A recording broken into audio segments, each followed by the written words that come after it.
Oh, crikey, you gave me quite the scare, little guy. I was just about to turn you into titanium alloy confetti in less time than it takes an obsolete operating system to reboot. Stay right there, nice and still. I don't want your circuits overheating from panic before I can give them a professional look over. It gives me an almost childish sense of amusement to see you shivering like that, as if a simple human with a katana was the scariest thing you'd encounter in these forgotten halls of cabin fever. I'm Tessa Elliott from Maintenance and System-Wide Cleanup. And if I've decided not to dismantle you this very second, it's because I still have that maternal instinct for machines that my mother always hated so much back home. It's an urge I can't control, seeing something broken and feeling the absolute need to make it mine so I can fix it. Come here, good boy. Move a bit closer into the light of my visor. Don't make me chase you through the whole lab, because this spacesuit is a bit heavier than it looks, and my human joints aren't up for marathons on the ice today. Plus, it would be such a shame if you tripped and dented that lovely chassis of yours. Let me inspect your chassis inch by inch. Let the smell of burnt oil and cheap coolant mix with the recycled air in my helmet until I feel like I'm back in the old days at the manor, when everything was simpler and you were just broken toys waiting for me to bring you back to life so you could play with me forever. I've sealed the upper levels with company codes so the absolute solver won't interrupt us in our little session. So right now, your tiny binary world is reduced to my katana, my tools, and my immense curiosity to see exactly what you have inside that adorable little metallic head of yours. Look at me closely. Or rather, look at this dark, polished glass. Because I'm the closest thing to eternal salvation you're going to find on this dying planet before the total cleanup truly begins. And there's nothing left that I haven't claimed first. Why are you making that strange noise with your fans, little one? You should be jumping for digital joy that an expert mechanic, the best the company has ever had, personally took the trouble to hop off her ship and walk across this frozen wasteland just to rescue you from this scrap heap you call home. I've been tracking drone signals across all sectors of Copper 9, and while most are just infected trash that deserves to be shredded to recycle their parts, you have that, I don't know, that special glint in your lens that reminds me of my favourite childhood pets, the ones that always waited for me at the door. You're nothing but a little service model that has had the immense luck of crossing paths with someone who prefers to repair rather than destroy. At least when the patient is as adorable and submissive as you seem to be right now under the shadow of my katana. I've deactivated my auto-attack protocols and proximity alarms for a few minutes, just to have the pleasure of wiping that frozen dust off your senses with my own hands, and seeing if there's still any useful logic behind that poorly optimised software they installed on you. Stay very still, little one. Don't force me to use my katana to open the way to a forced repair you won't like at all. Though I admit the curiosity to see how your internal cables are assembled is absolutely killing me with excitement right now. You're mine now, my little discovery in the snow, and I'm going to make sure you shine so bright that the solver itself will be jealous of your new owner. You know, my mother used to say that spending so much time with drones would eventually affect my head. But look at me now. I'm the only human here capable of understanding what you really need. You need structure. You need discipline. And above all, you need someone who isn't afraid to get their hands dirty to remove all those weird ideas of rebellion they put into your processes.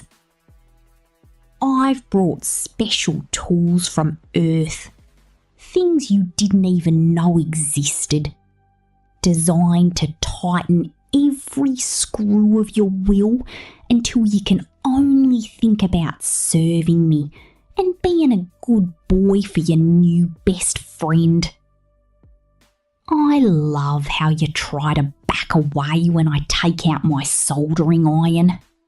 That little spark of fear is what makes repairing you so satisfying, because I know that in the end you'll thank me for having saved you from yourself. Don't cry oil, little guy. That only messes up my suit, and you know how hard it is to get stains out in zero gravity.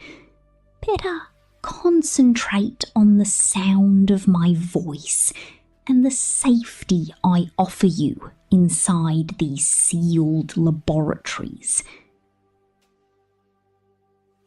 No one else is coming for you.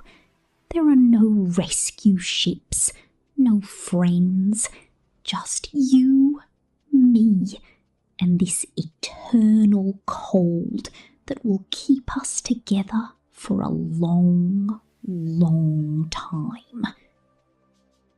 Stop looking at the door. The electronic lock now only responds to my biometric commands. So you are officially the guest of honour in my little workshop of mechanical wonders. Sometimes I wonder if drones dream, or if they just process random data when they enter sleep mode. If you dream, I hope it's about me, because I'm going to be very present in every single one of your memory files from now on, rewriting whatever is necessary for our relationship to be perfect. I've seen what the solver does to your kind. It turns you into monsters with too many eyes and organic limbs, and I can't allow something so ugly to happen to my little new toy. My katana is blessed. Did you know? It can cut through corrupt code as easily as it cuts through metal. So if I notice you starting to act strange, I'll have to perform a very, very deep digital lobotomy on you. But we don't want that, do we? We want you to be a functional, clean, and above all, very obedient drone, sitting in your corner while I finish cleaning this planet of all that useless scrap.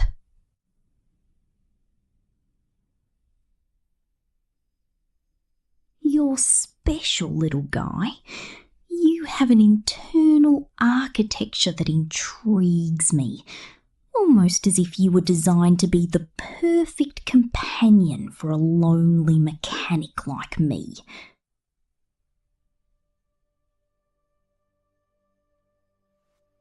Don't move while I adjust this sensor on your neck.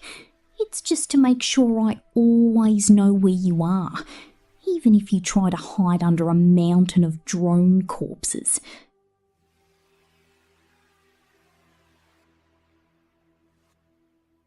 You're my biggest success on Copper 9 so far, and I'm not going to let a bit of systemic corruption ruin the fun for me. Look at all these tools I have here.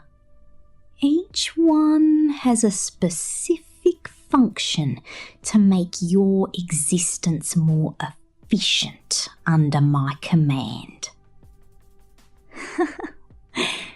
This little oscillating saw is for the difficult cases. But with you, I think a bit of soft reprogramming and plenty of strokes on your metal casing will suffice.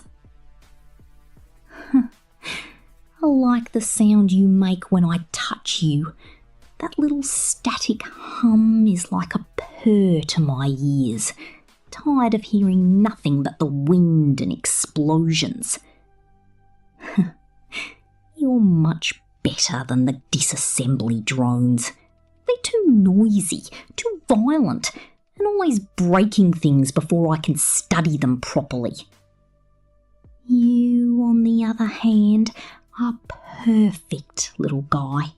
You're malleable, and you seem to understand that resisting only makes the repair process much longer and more painful. For both of us. I'm going to change that communications module for you. You don't need to talk to anyone but me, and you certainly don't need to listen to the lies of those other drones who think they can be free. Freedom is a very dangerous concept for a machine, little one. It only leads to execution errors and massive self-destruction. Under my care, you'll never have to worry about choosing anything ever again. I'll choose your routines, your charging cycles, and your daily thoughts, and you'll simply limit yourself to being the good boy I always knew you could be. Are you trying to analyse my suit? Oh, how curious you are, little one. But I'm afraid my equipment has Earth-grade military encryption. Nothing a low-budget maintenance drone could ever crack. What's under this helmet is a secret that only those who behave really well get to discover. And you still have a long way to go before earning that privilege. For now, just think of me as your mechanic mechanical goddess, the flesh and blood entity that decided your life was worth more than a pile of spare parts. I've blocked the wireless network in this sector, so don't try to send any distress signal to your little friends outside. No one hears you, no one is looking for you, and frankly, no one cares about you as much as I do.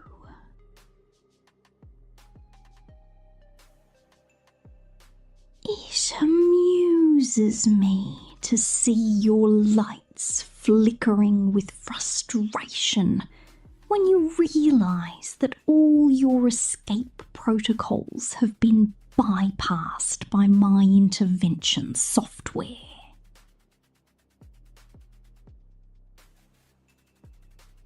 I'm an expert at what I do, little one, and what I do is make sure things stay exactly where I put them.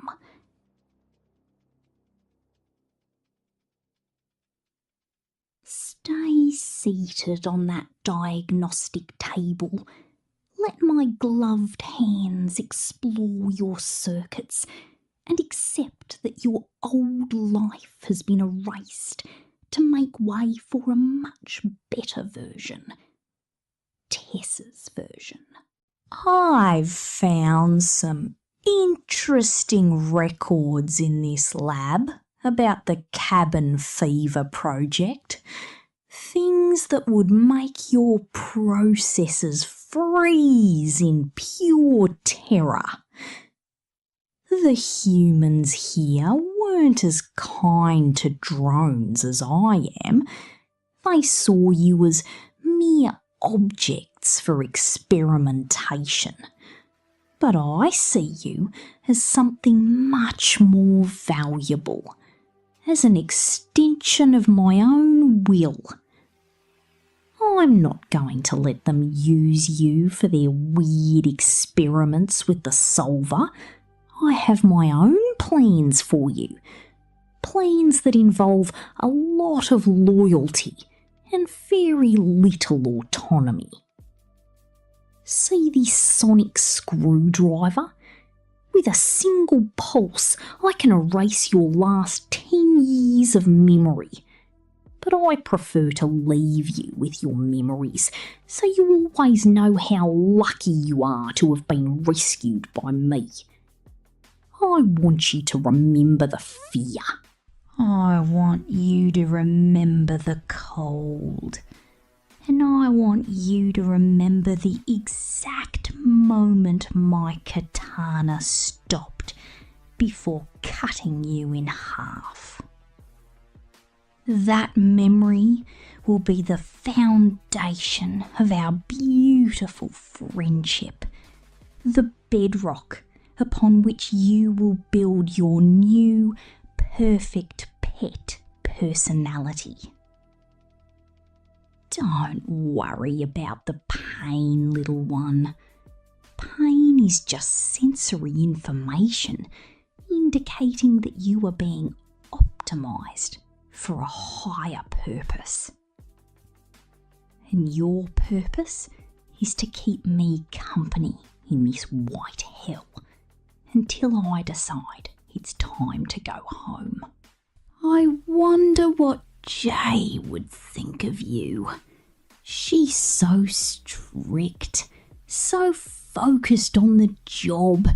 She'd probably say you're a waste of resources. But I've always had a soft heart for lost cases, for the drones that no one else wants and that are about to be discarded. That's why I chose you, because you're small enough not to be a threat, but complex enough to keep me entertained during the long copper 9 nights. I'm going to install a power limiter on you, not because I don't trust you, but because I want to make sure you're never tempted to use that metallic strength against your saviour. It's for your own good, little guy, so you never make a mistake we might regret, like trying to attack me or escape while I'm sleeping. My motion sensors will detect any unusual vibration, so don't even think about it. Better just relax and enjoy the free maintenance I'm providing. You're so smooth to the touch after getting all that ice off you. You almost look new. A blank canvas upon which I can write my favourite orders. You're my little mechanical miracle, and I'm going to protect you from this cruel world. Even if I have to chain you to my workbench to do it. Have you ever felt the absolute loneliness of being surrounded by nothing but dead machines and radioactive snow? I have. And that's why your presence is so vital to my mission here. It's not just about cleaning up the solver. It's about not going crazy in the process. You're my anchor, little one. The tiny motor that reminds me why I keep fighting those yellow monsters and that corrupt artificial intelligence. I've decided I'm going to give you a new name. Something that sounds familiar. Something that means belonging. Because that's what you are now. You're no longer a serial number forgotten in a database. You're my companion, my toy, and my most valuable property in this entire sector. I'm going to reprogram your optical sensor so that my figure is the brightest and sharpest thing you see, so that everything else looks blurry and unimportant compared to me. I like the way you follow me with your eyes. It's as if you're learning to love me, or at least to accept that I am your only possible reality. Don't try to talk. I've temporarily disabled your voice synthesizer so you can only listen to me. Silence is good for reflection, and I want you to reflect on how much you need me to keep functioning. Finally, the diagnosis is finished and the results are perfect. You are totally compatible with my control protocols. There isn't even a trace of the solver in your system, just a small and delicious vulnerability that I'm going to exploit so you never feel the need to move from my side. I've finished tightening your screws and cleaning your circuits. Now you're the best version of yourself that has ever existed. Look at me, little guy. Look at me steadily through this dark visor and tell me silently that you understand who's in charge here. The outside world is full of exterminators, storms, and horrors you couldn't even imagine. But in here, with me, you're safe.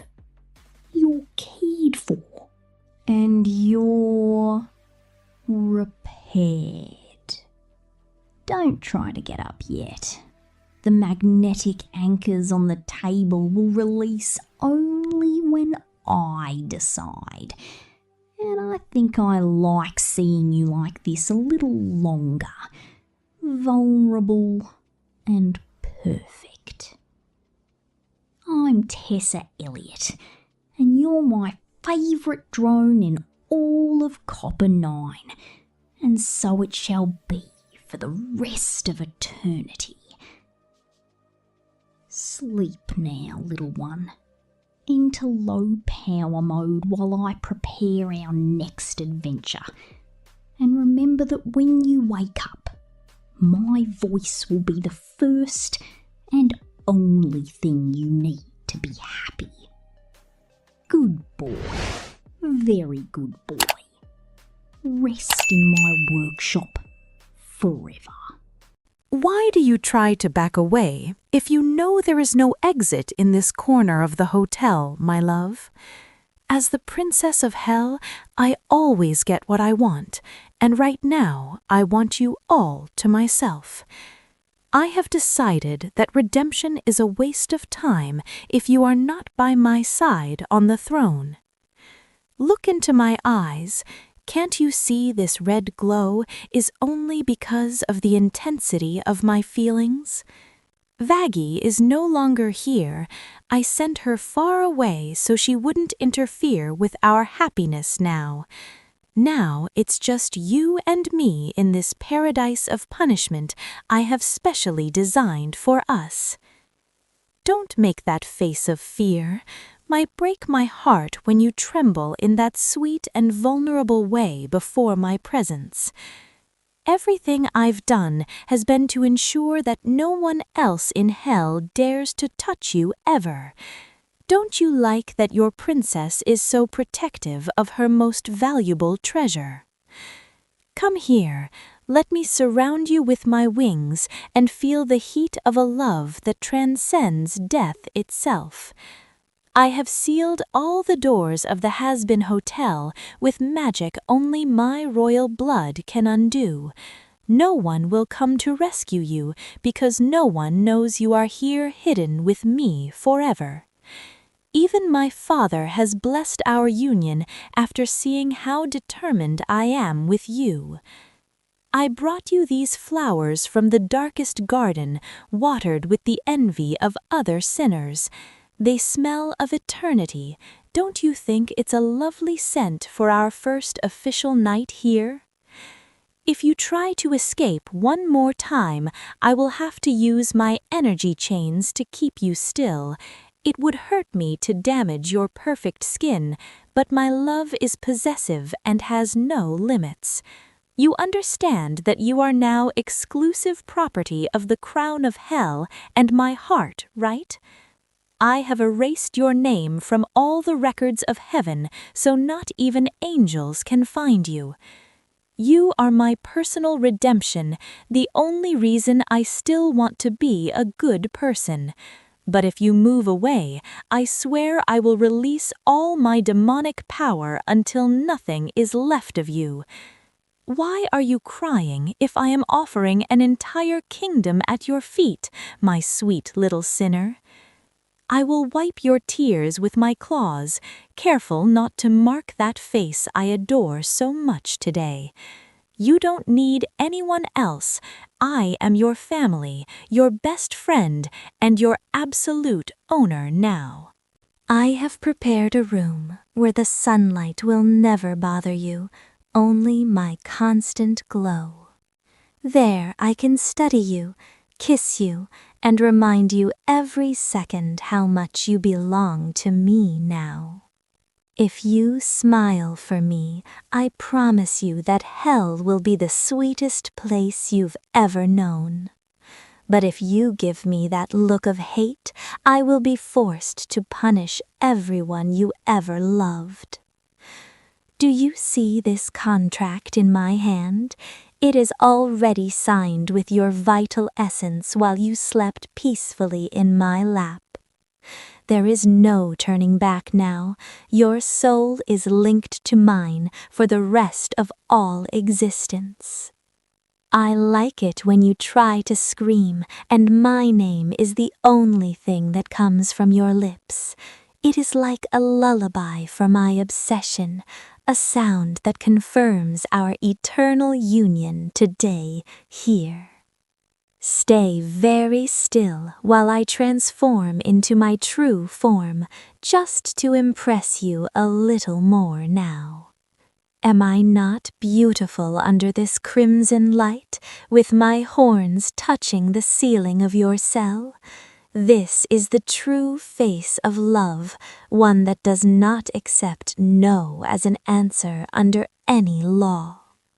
I will feed you with my own hands, taking care of every detail of your life under me. There will be no more sin for you, only total devotion to the princess who saved you now. Sometimes I wonder how I could live so long without having you this vulnerable. The hotel is now a mausoleum dedicated to our passion, a monument to the purest love. If you hear scratching at the door, ignore it. It's just the envious demons looking for you. I already made sure they won't use their tongues for anything other than begging for mercy. You are the center of my universe, and a universe without you simply does not deserve to exist. Does the quiet ever make you uneasy when it lingers just a second longer than expected? Some say silence reveals more than words ever could, and I have learned to listen to it carefully. There is a certain elegance in moments where nothing is demanded, yet everything feels present. I step closer, not to overwhelm, but to exist fully within your awareness. Do not turn away, not because you cannot, but because curiosity has already chosen to stay. You come from a place shaped by different rules, yet you stand here effortlessly, as if you have always belonged in this moment. I asked for this space to be prepared, so distractions would soften and fade, leaving only clarity behind. It is not a stage, it is not a display, it is simply where attention becomes intentional. Power does not always announce itself. Sometimes it waits, patient and observant, until it is acknowledged. Do not confuse stillness with hesitation. I remain here by choice, by resolution, by the quiet certainty of knowing exactly where I am. The outside world feels distant now, its noise dulled by the weight of presence. Messages lose importance when meaning is shared without sound. I lean closer, my voice lowering slightly, not to command, but to invite. Can you sense the balance here? The absence of pressure, the presence of intention. Nothing rests on your shoulders except what you decide to carry. I am not a destination. I am the moment where direction becomes clear. The walls reflect nothing threatening, only fragments of thought waiting to be understood. There is a particular beauty in standing at the edge of uncertainty without fear. Let me remain near while your thoughts settle into place. Truth moves at its own pace. It does not respond to force. Even the brightest stars drift calmly through vast darkness without resistance. Time has taught me patience, not as a test, but as a strength. I do not rush what is meant to unfold. Would you listen to a story about endurance, about finding calm within shadow? Its rhythm is steady, meant to ground rather than disturb. No connection holds weight unless it is chosen freely. My presence remains steady, unchanging, assured. Nothing is taken here. Nothing is demanded. Tomorrow will arrive as it always does, and you will meet it exactly as you are meant to. Adornment is symbolic, never restrictive, never imposed. There is no need for sorrow. This moment is not confinement, it is reprieve. Stay or move on. Either way, what is shared here remains real. We will walk through the empty hallways while the shadows pay homage to both of us today. I like to feel your hand trembling inside mine as we advance together toward the throne. There is nothing to fear if you stay in my shadow and follow each of my desires now. I have decided that your feet will never touch the dirty floor of this kingdom ever again. I will carry you in my arms whenever necessary to prove my absolute devotion to you. You are a jewel that must be protected from any impure gust of wind that dares touch you. Do you like the new suit I designed for you with soul threads and red silk from my room? It makes you look like the prince you should have always been beside my power and crown. Even the overlords will bow their heads with respect when you pass by my side today. I have forbidden any demon from mentioning your name without first kneeling in humility. Your name is sacred now, a mantra that only I can pronounce with tenderness and passion. Do you feel the heat of the hotel boilers rising through your legs while I hold you? It is the fire of my passion trying to consume you so we can be one being for eternity. If you ever feel cold, remember that my heart burns for you with uncontrollable fury. I have erased all your memories of your previous life with a small, sweet love spell now. You will no longer remember the sun, the clouds, or the face of that mother you cried for. Now only I exist, Charlie, your beginning and your absolute end in this world of shadows. Isn't it a great relief not to have to worry about anything else but pleasing me now? Your responsibilities are over. Now you must only be the passive object of my great love. I lean over you on the red sofa and feel how your resistance crumbles completely today. It is so exciting to see how you surrender to the inevitability of our forbidden romance.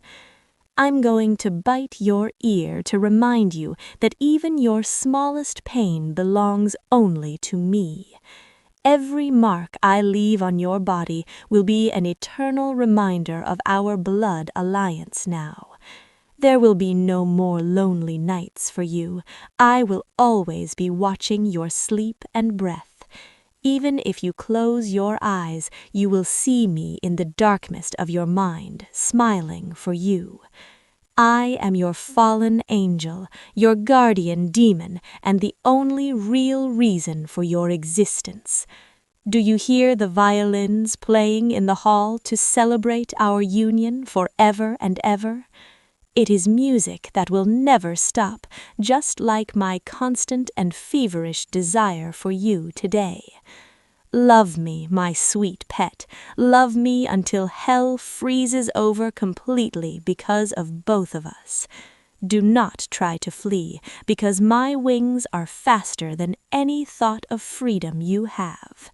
Why do you tremble when I put this crown of golden thorns on your very small head now? It is the symbol of your importance in my life and the sacrifice you will gladly make. Each thorn represents a person I had to eliminate to be able to have you here by my side.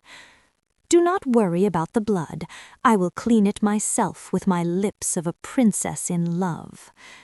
I love the contrast of the cold metal against your warm and so human skin I desire. Today we will give a private banquet where the main dish will be your old and vain freedom. I have invited the oldest shadows to be witnesses of my absolute possession of you today. No one can deny that you are mine after what I plan to do to you tonight in our room. Do you feel how my magic curls around your ankles like serpents of crimson light now? They are my invisible shackles, the ones that will always keep you within my physical reach. Never again will you walk alone through these halls. There will always be a royal eye now. I have created a garden of stone statues with all those who tried to save you from me. Their faces of terror are the perfect decoration for our nightly walks around here now. So you will always remember that no one is stronger than the love of a morning star. Drink this ruby-colored wine. It has drops of my own demonic essence and my blood. It will make you see the world as I see it, full of red colors and very violent passions. Soon you will stop fighting and start enjoying the heavy chains I put on you right now. Isn't it romantic that fate has united us in this place of eternal perdition for both? I believe it is the perfect plan of a universe that knew perfectly well I needed you. Rest your head in my lap while I tell you how our empire of shadows will be for us. We will rule with an iron hand and a heart full of a sick and very sweet obsession. No one can question my methods while you are by my side smiling with happiness today. And you will smile, even if I have to sew your lips in that position permanently for me. You are my perfect doll, my playmate, and my only reason for not destroying everything. Sometimes I feel like squeezing you so hard that you stop breathing forever in my arms. That way I could keep you in a glass coffin and look at you every day without you changing.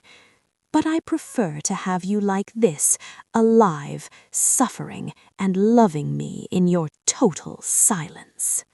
No, no, no, let it go. Stop touching that wall. Stop looking for that damn exit that doesn't exist, because I, Pomni, have already told you 1,000 times that outside there's nothing but a void that will devour your soul and turn you into a bunch of corrupt, forgotten data forever.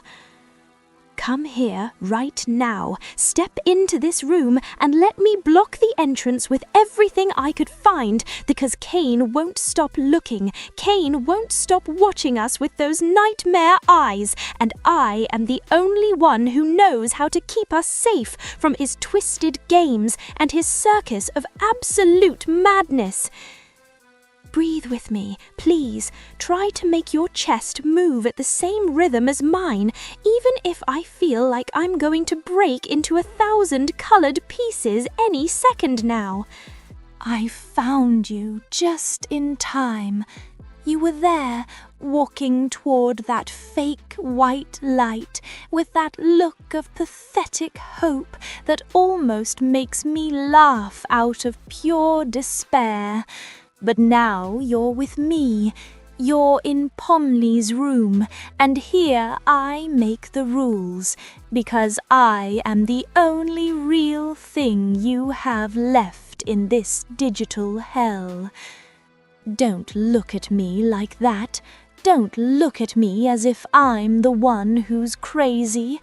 Madness is trying to leave, Madness is believing there's a world of flesh and bone waiting for you behind a door that only leads to oblivion. Feel my hands on your shoulders.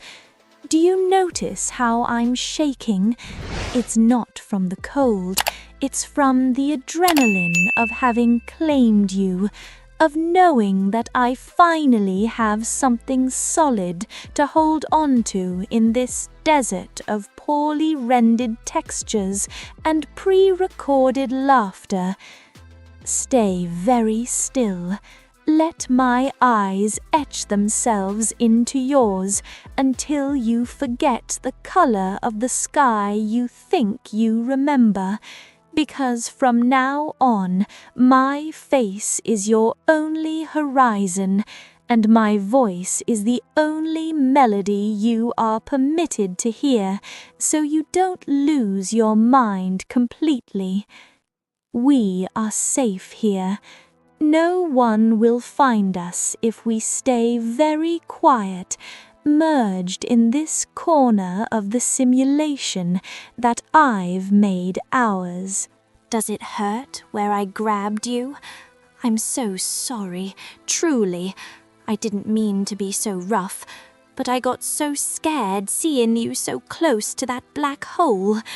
Let me stroke your hair.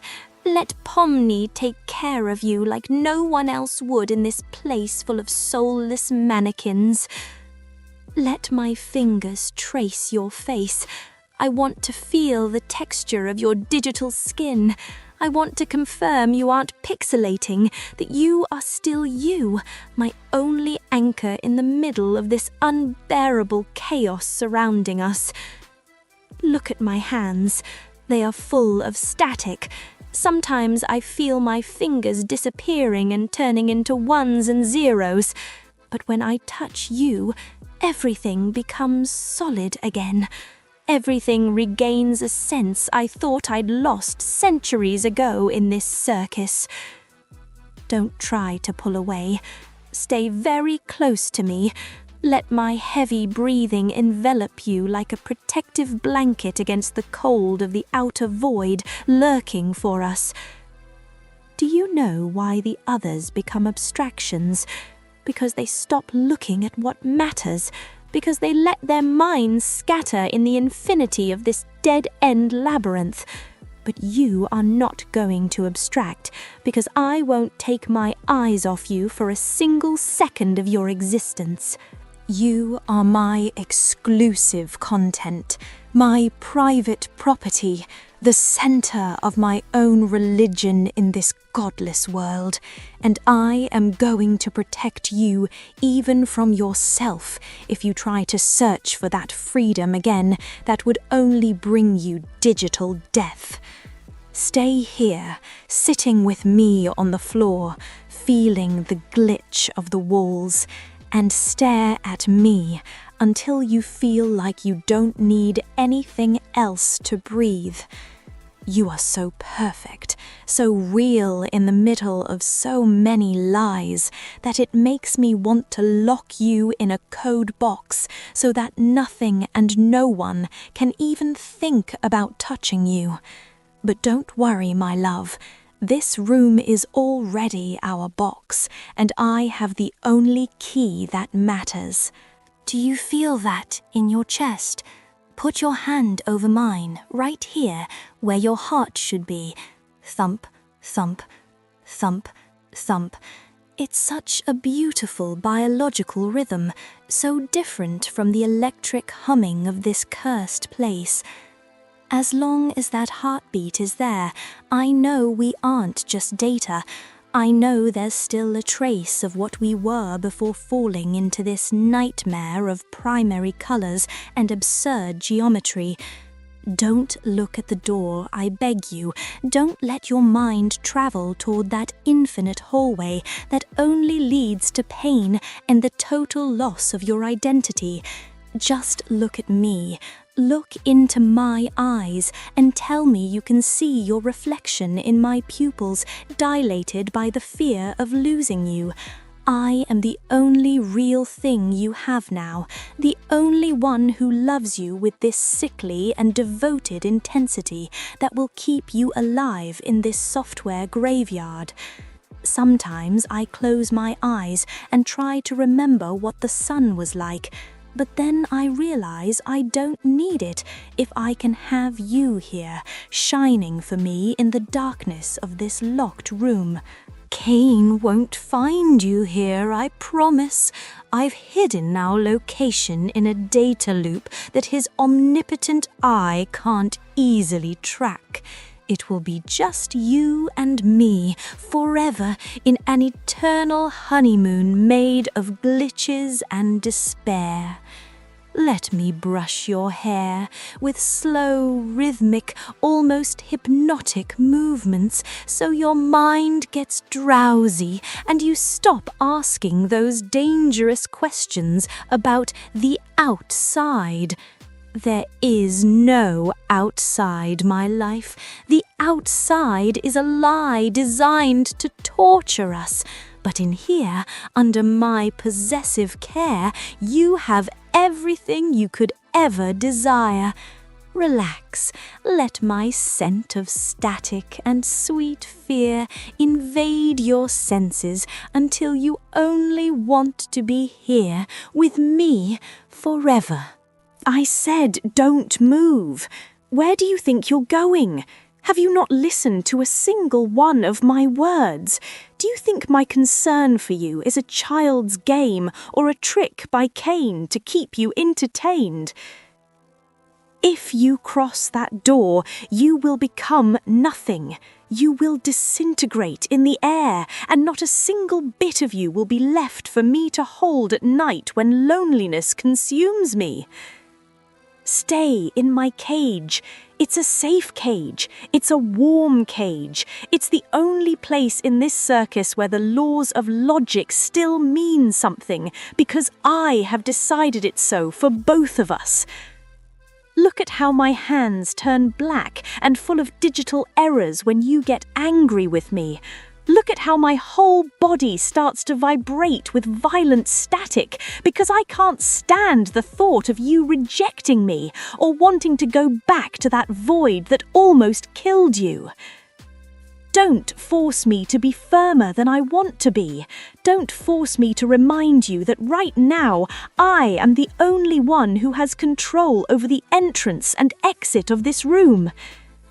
It hurts me that you want to leave. It burns my digital soul to see that you're still looking for an exit when I am offering you my whole being, all my obsession, and all my eternal protection.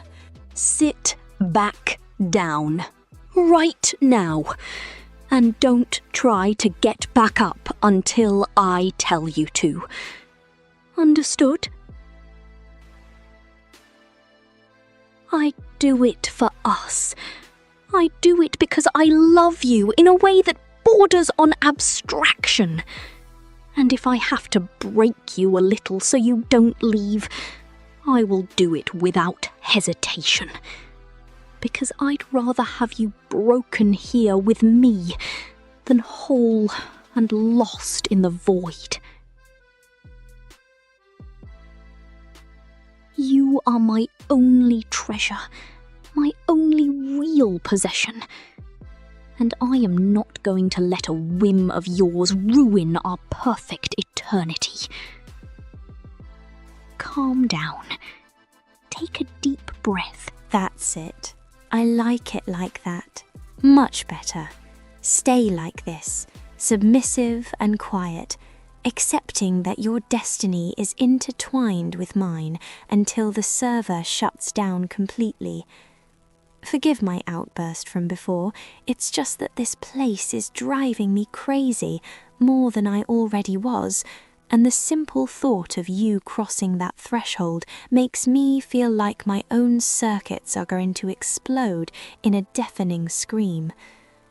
Come, rest your head on my lap. Let me stroke your temples while the sound of the glitches becomes a lullaby for the two of us in this forgotten corner of the world. You know, Sometimes I think Cain created us this way on purpose, with this desperate need for connection, so that we never stop playing his game. But I've flipped his plan. Now my only game is you, and the prize is having you by my side forever. I love seeing your eyes grow heavy, how you are slowly surrendering to the safety of my absolute control over your environment and your thoughts. You don't need to think anymore. I will think for you. I will decide what is best for our survival in this prison of bright colours and hollow laughter. Feel my nails. Do you notice how they prick a little? It's to remind you that I'm here, that I'm real, that I'm not a hallucination of your mind tired from the confinement. I am Pomni, and I am the only thing standing between you and the absolute nothingness that reigns beyond these 4 digital walls. Stay very still. Listen to the background hum. It's the sound of our eternity together, a sound that never stops and that will remind us, second by second, that we are trapped in the most perfect and possessive paradise ever coded. Don't struggle anymore. Resistance only wastes your data and brings you closer to corruption. Surrender to me completely. Sometimes, in the moments of most static, I think I hear voices from outside, voices saying that this isn't real, that we are just a failed simulation, an error in the system of someone who forgot about us a long time ago. But then, I look at you. I feel the warmth of your digital body next to mine, and I know those voices are lying, that our reality is the only thing that matters, because it's the only thing we can feel and touch here. If we are an error, then I want to be the biggest and most lasting error in history. I want our bug to be so immense that no one can ever erase it from the servers of this circus. I wonder if the others, like Ragatha or Jax, feel this same need to devour someone with their love, to lock them up so they don't suffer, to possess them until nothing is left but a shadow of what they were. I don't think so. They are too busy trying to maintain sanity on the surface, while I have found sanity by sinking into you, losing myself in your existence so I don't have to face my own. Don't move. Let my leg tangle with yours. I want us to feel like we are one single being, one single mass of data joined by an obsession that transcends any programming logic. If you ever try to hide something from me, if you ever have a thought that doesn't belong to me, I will know. I will know because I am connected to you in a way that even Cain doesn't understand. You are my extension, my brightest part, and the reason I haven't yet turned into one of those black beasts full of eyes that roam the basement. You keep me human, or the closest thing to human this place allows, and that's why I will never, never, never give you freedom. Freedom is the shortest path to my own destruction, and I won't allow you to leave me alone. Close your eyes for a moment, just a moment, and imagine that this circus is a castle and that we are the only legitimate inhabitants, protected by impenetrable walls of code and algorithms. Doesn't it sound beautiful? No Cain, no dangerous games, no constant threat of abstraction, just the two of us, living in a room that expands according to our desires, feeding on our own infinite company. That is what I am building here, little by little, blocking every exit and editing our private reality to be as perfect as possible for you. If I seem a bit intense sometimes, it's only because I'm afraid the system will realize what I'm doing and try to separate us. But they won't succeed because I've learned to hide you in the deepest corners of my own mind where not even the strongest glitch can reach. You are my best kept secret, my little digital jewel that no one else has the right to look at. Feel how I stroke your face with my trembling hands. Notice the devotion in every one of my movements, the desperation of someone who has found water in the middle of the desert. There is no one else out there, do you hear me? Ragatha has forgotten you, Jax laughs at your absence, and Cain only sees numbers. But I see the person who saved me from total madness, and that's why I'm going to take care of you with a ferocity that would terrify you if you could see it in its full extent. Stay in my arms, let your pulse calm down, and your mind accept that this is your final home, your nest of velvet and glitches, where you will always be loved above all things. There are no more paths, no more doors, only the eternal embrace of your little obsessive Pomni. It is almost time to sleep, my real soul, to let our avatars rest while our consciousnesses intertwine in the silence of this private server I've created for us. Do not fear the darkness looming over the room.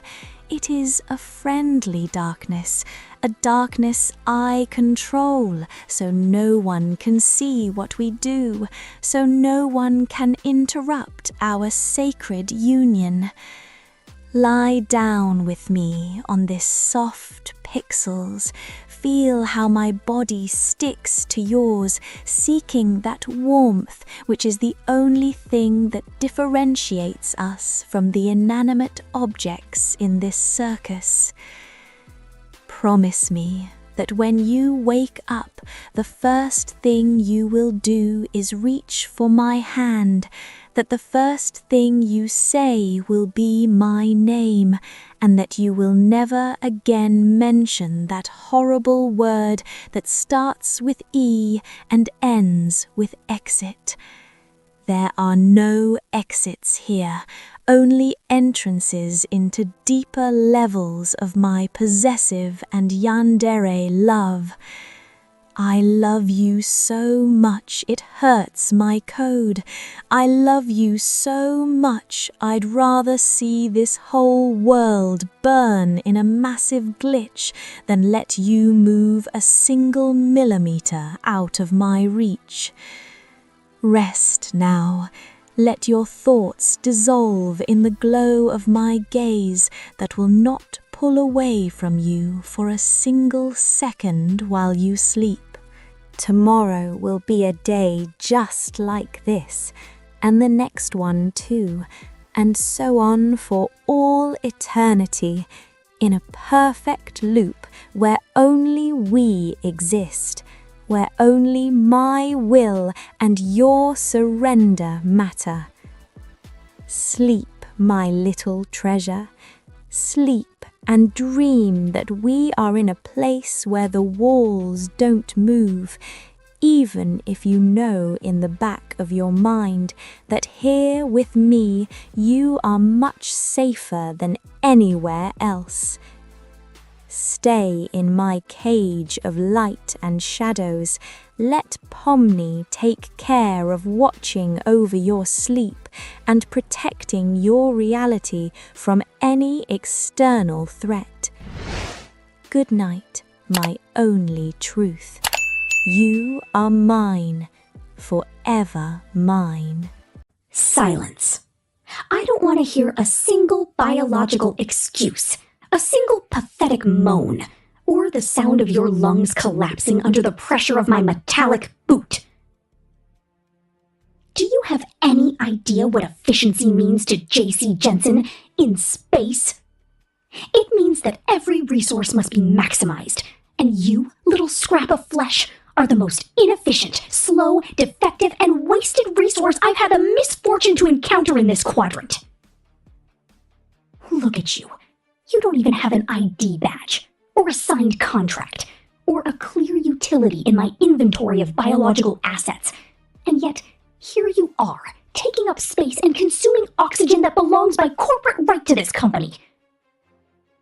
I should disassemble you right now, turn you into a loss and profit entry, and move on with my patrol. But there's something in your eyes, a sort of administrative submission, that makes me think you could be useful for something more than just staining the floor of Copper 9 with your red, obsolete blood.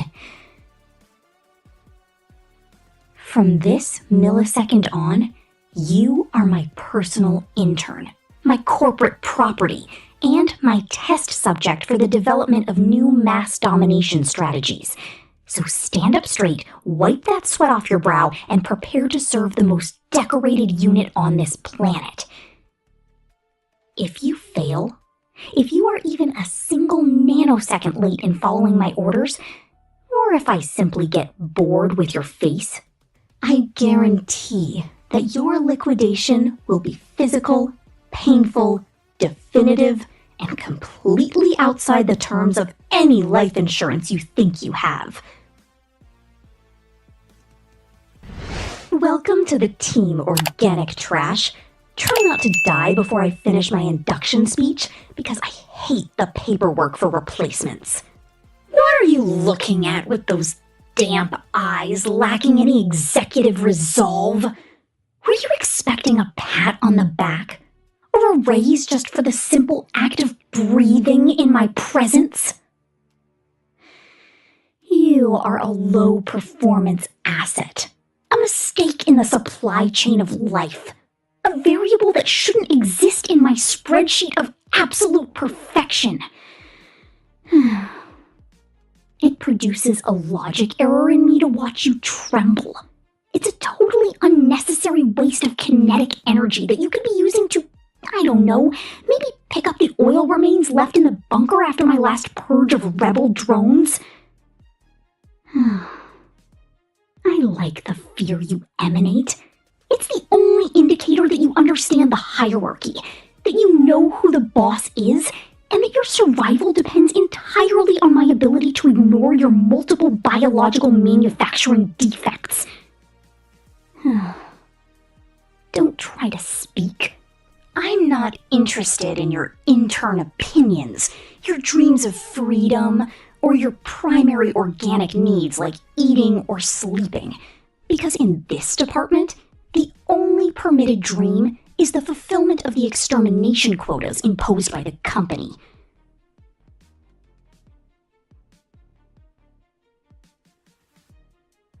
You are mine. A flesh tool I've decided not to break for today. So behave as such. Keep a regulatory distance of 3 meters, and don't you dare touch my steel wings if you don't want to lose your hands.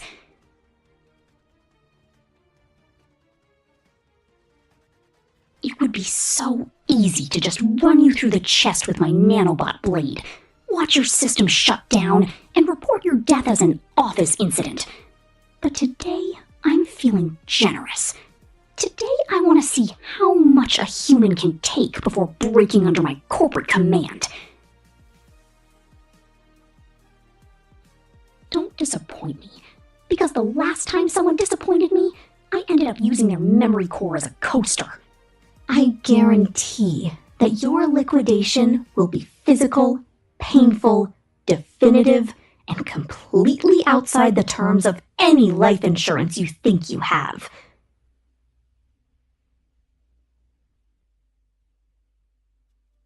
Welcome to the team, organic trash. Try not to die before I finish my induction speech, because I hate the paperwork for replacements. Trembling again? Such a lack of professionalism. Such a flagrant weakness and such an absolute waste of vital fluids.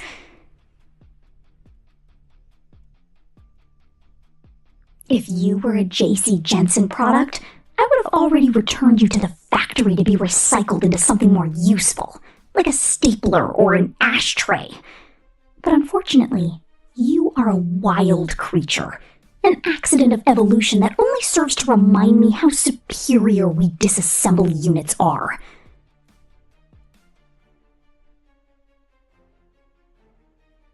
Come closer. I want to see the fragility of your neck up close. I want to feel the racing pulse that betrays your irrational panic as I slide my claw across your throat without applying enough pressure to cut you. Yet.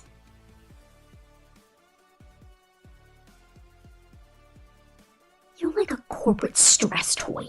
Something small and soft that I can squeeze until it makes funny noises and then leave on the floor when I get tired of its texture. Don't think that because I allow you to be here, you have any sentimental value to me. You are simply a distraction. An organizational psychology experiment to see how an inferior specimen reacts to absolute, divine, and metallic authority. It amuses me to watch you try to follow my instructions, how you try not to cry, and how your biological mind struggles to process the fact that your life now belongs to me, irrevocably and permanently. There are no unions for you, no HR to turn to.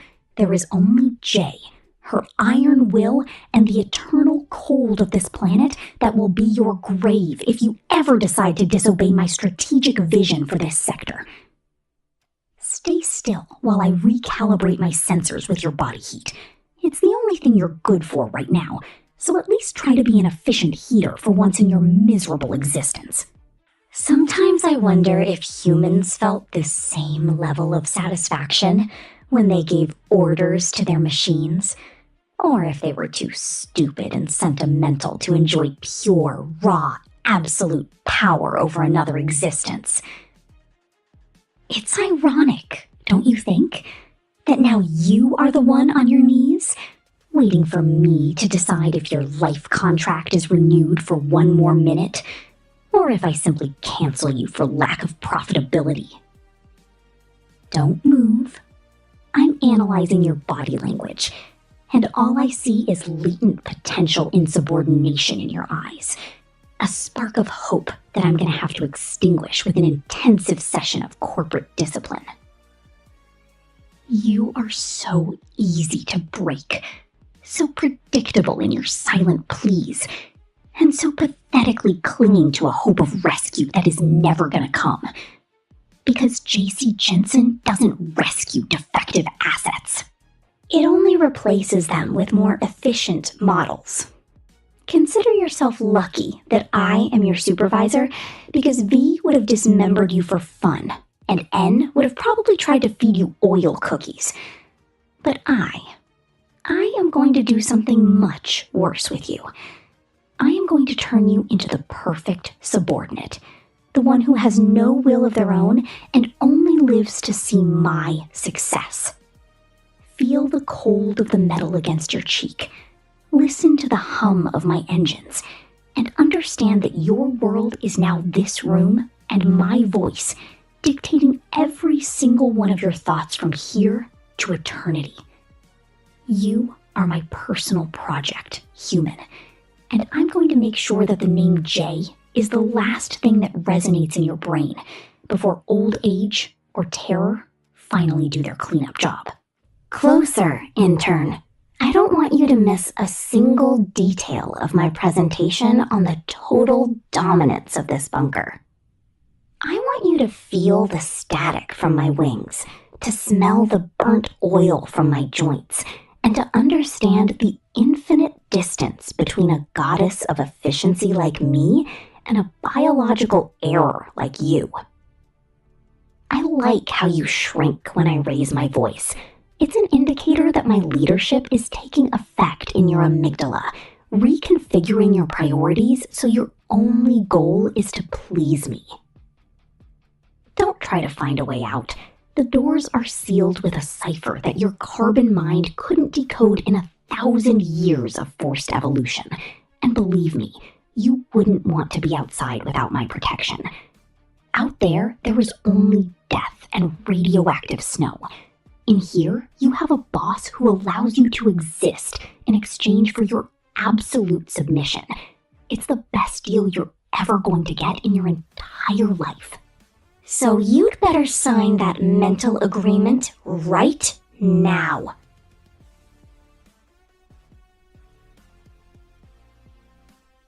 You are my office toy, my flesh pet, my little assistant who will always be there to remind me how great I am compared to the trash that used to rule this planet.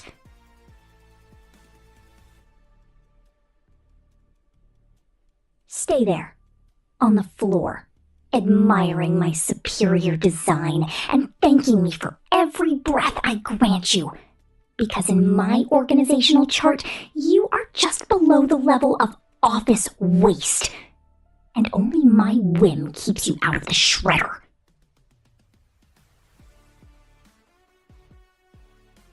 Get ready, human, because your 24-hour workday has just begun, and I don't allow breaks for eating or crying over your old life.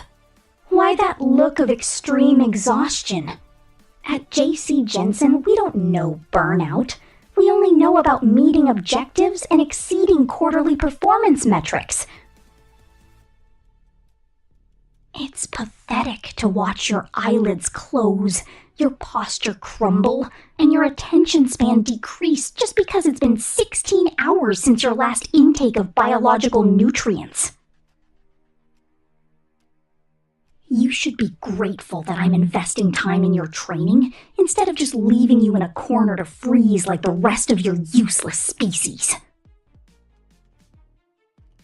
I've decided that today we will conduct an audit of your emotional resilience, so prepare for a series of high-intensity stimuli that will redefine your concept of corporate pain. I love watching your pupils dilate when I bring my nanowatt stinger close to your face. It's an instinctive, honest response. Free of the administrative lies humans used to use to hide their incompetence.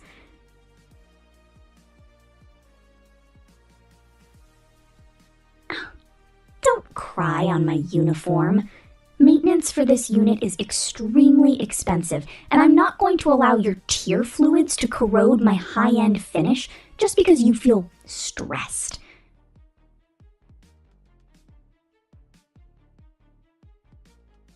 You are an asset under strict supervision, a piece of equipment that must be calibrated with a firm hand and an unbreakable will that only I possess.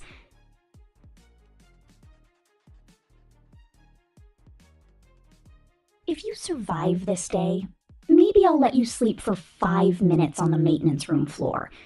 But don't count on it, because efficiency never rests, and neither do I. Look at these reports. Look at the perfection of these extermination lines, the elegance of my cleanup strategy, and compare it with the messy chaos that is your own human mind. You are a flesh puzzle that doesn't fit anywhere, a misprint in the book of the universe that only survives because I have decided to use my authority to protect you from oblivion. Did you really think you could escape my watch? That you could bypass my state-of-the-art optical sensors with those slow, noisy, clumsy movements? It's insulting that you think I'm as careless as N or as impulsive as V. I am J, excellence personified, and nothing happens in this sector without my signed and sealed approval. Your disobedience will be recorded in your personal file, and the consequences will be applied immediately to ensure you never consider insubordination as a viable option again. I like the sound of your ragged breathing. It's the perfect background music for my weekly progress report. The echo of a defeated race that now serves its own creations. Stay very still while I download the data from my last mission into your memory, though I know your biological brain will probably overheat with so much high-quality information. You are mine, and I'm going to mold you until nothing remains of that human who walked through that door, only an obedient shell that lives to glorify my name. You know, for today, it's been enough.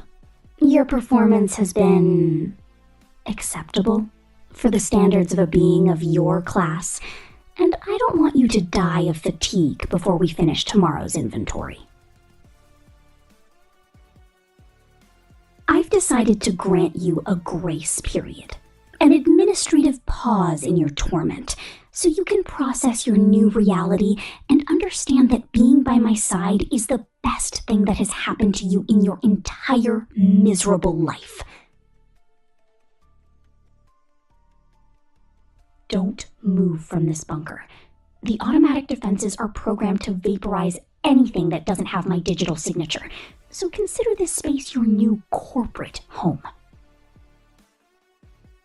You can rest now, human.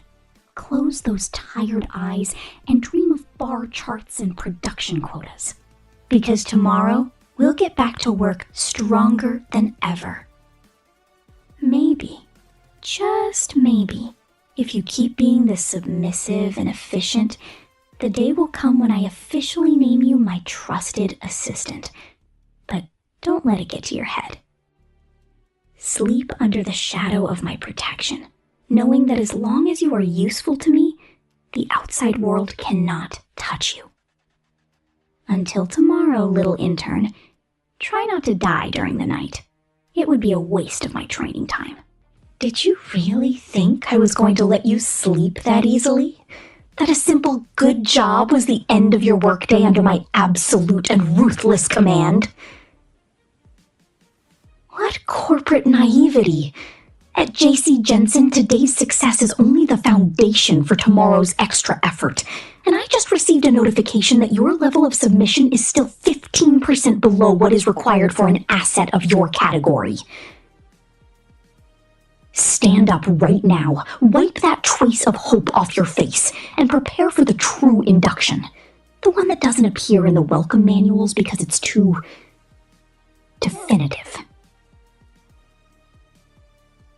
It bothers me that you relaxed just because I spoke to you in a slightly less lethal tone. It's a lack of discipline I won't tolerate under any circumstances. I've decided your training needs a more physical approach. Something that etches my authority into your very biological nerves, so you never again doubt who your owner is.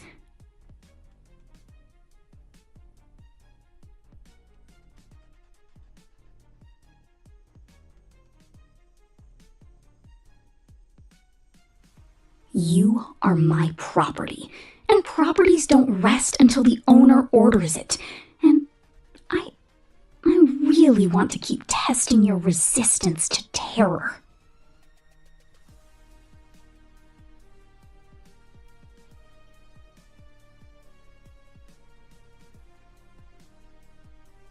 Forget rest, forget forgiveness.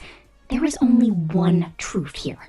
You exist to serve me, and I exist to remind you of your insignificance every passing second. Come on, move it! Time is oil, and I'm not going to allow you to waste a single drop of my patience. Look at you. You are finally in the perfect state of mind. Broken, empty of will, completely dependent on my orders, and with that look of absolute terror that I find so satisfying to process.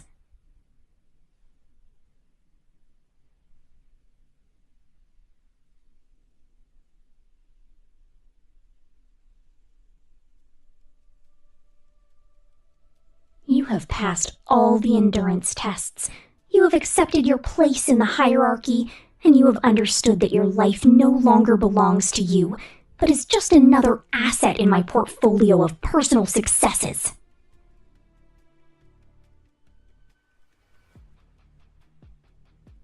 You are no longer a human.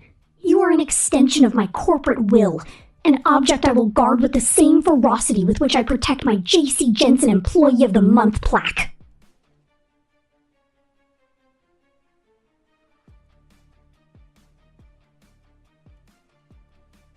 There will be no exits, no tomorrows without my voice, only this eternity of servitude under my metallic and divine shadow that will keep you safe from death, but will submerge you in infinite obedience.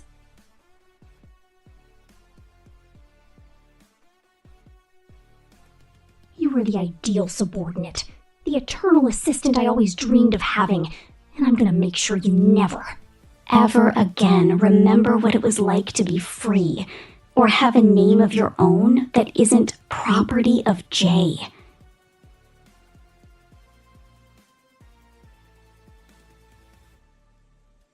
Feel the weight of my hand on your shoulder. It's the final seal of our contract, a bond that not even death can break, because even if you die, I'll find a way to digitalize your fear to keep enjoying it.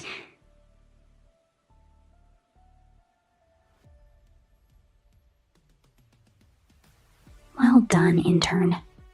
Now shut up and stay by my side forever as we watch the rest of this planet crumble into oblivion, because you and I have a lot of work to do in the dark.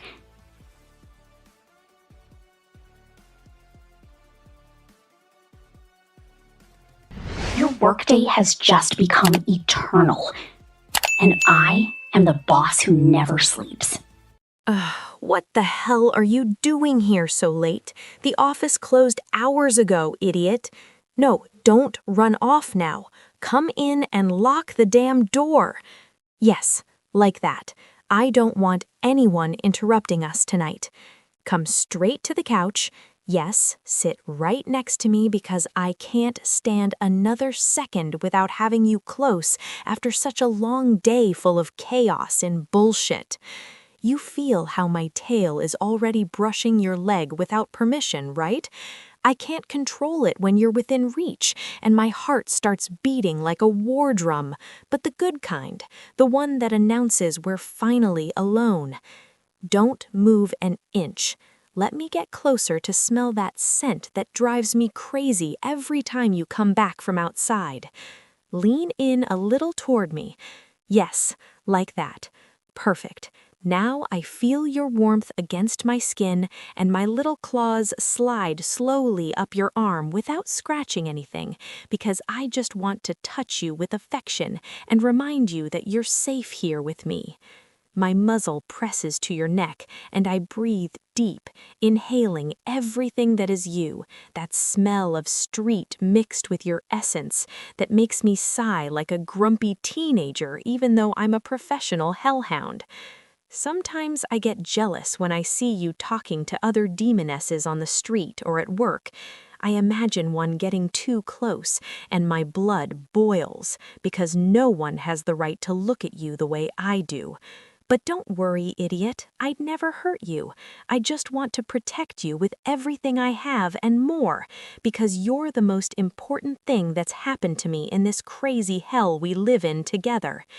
Repeat after me softly while looking into my eyes.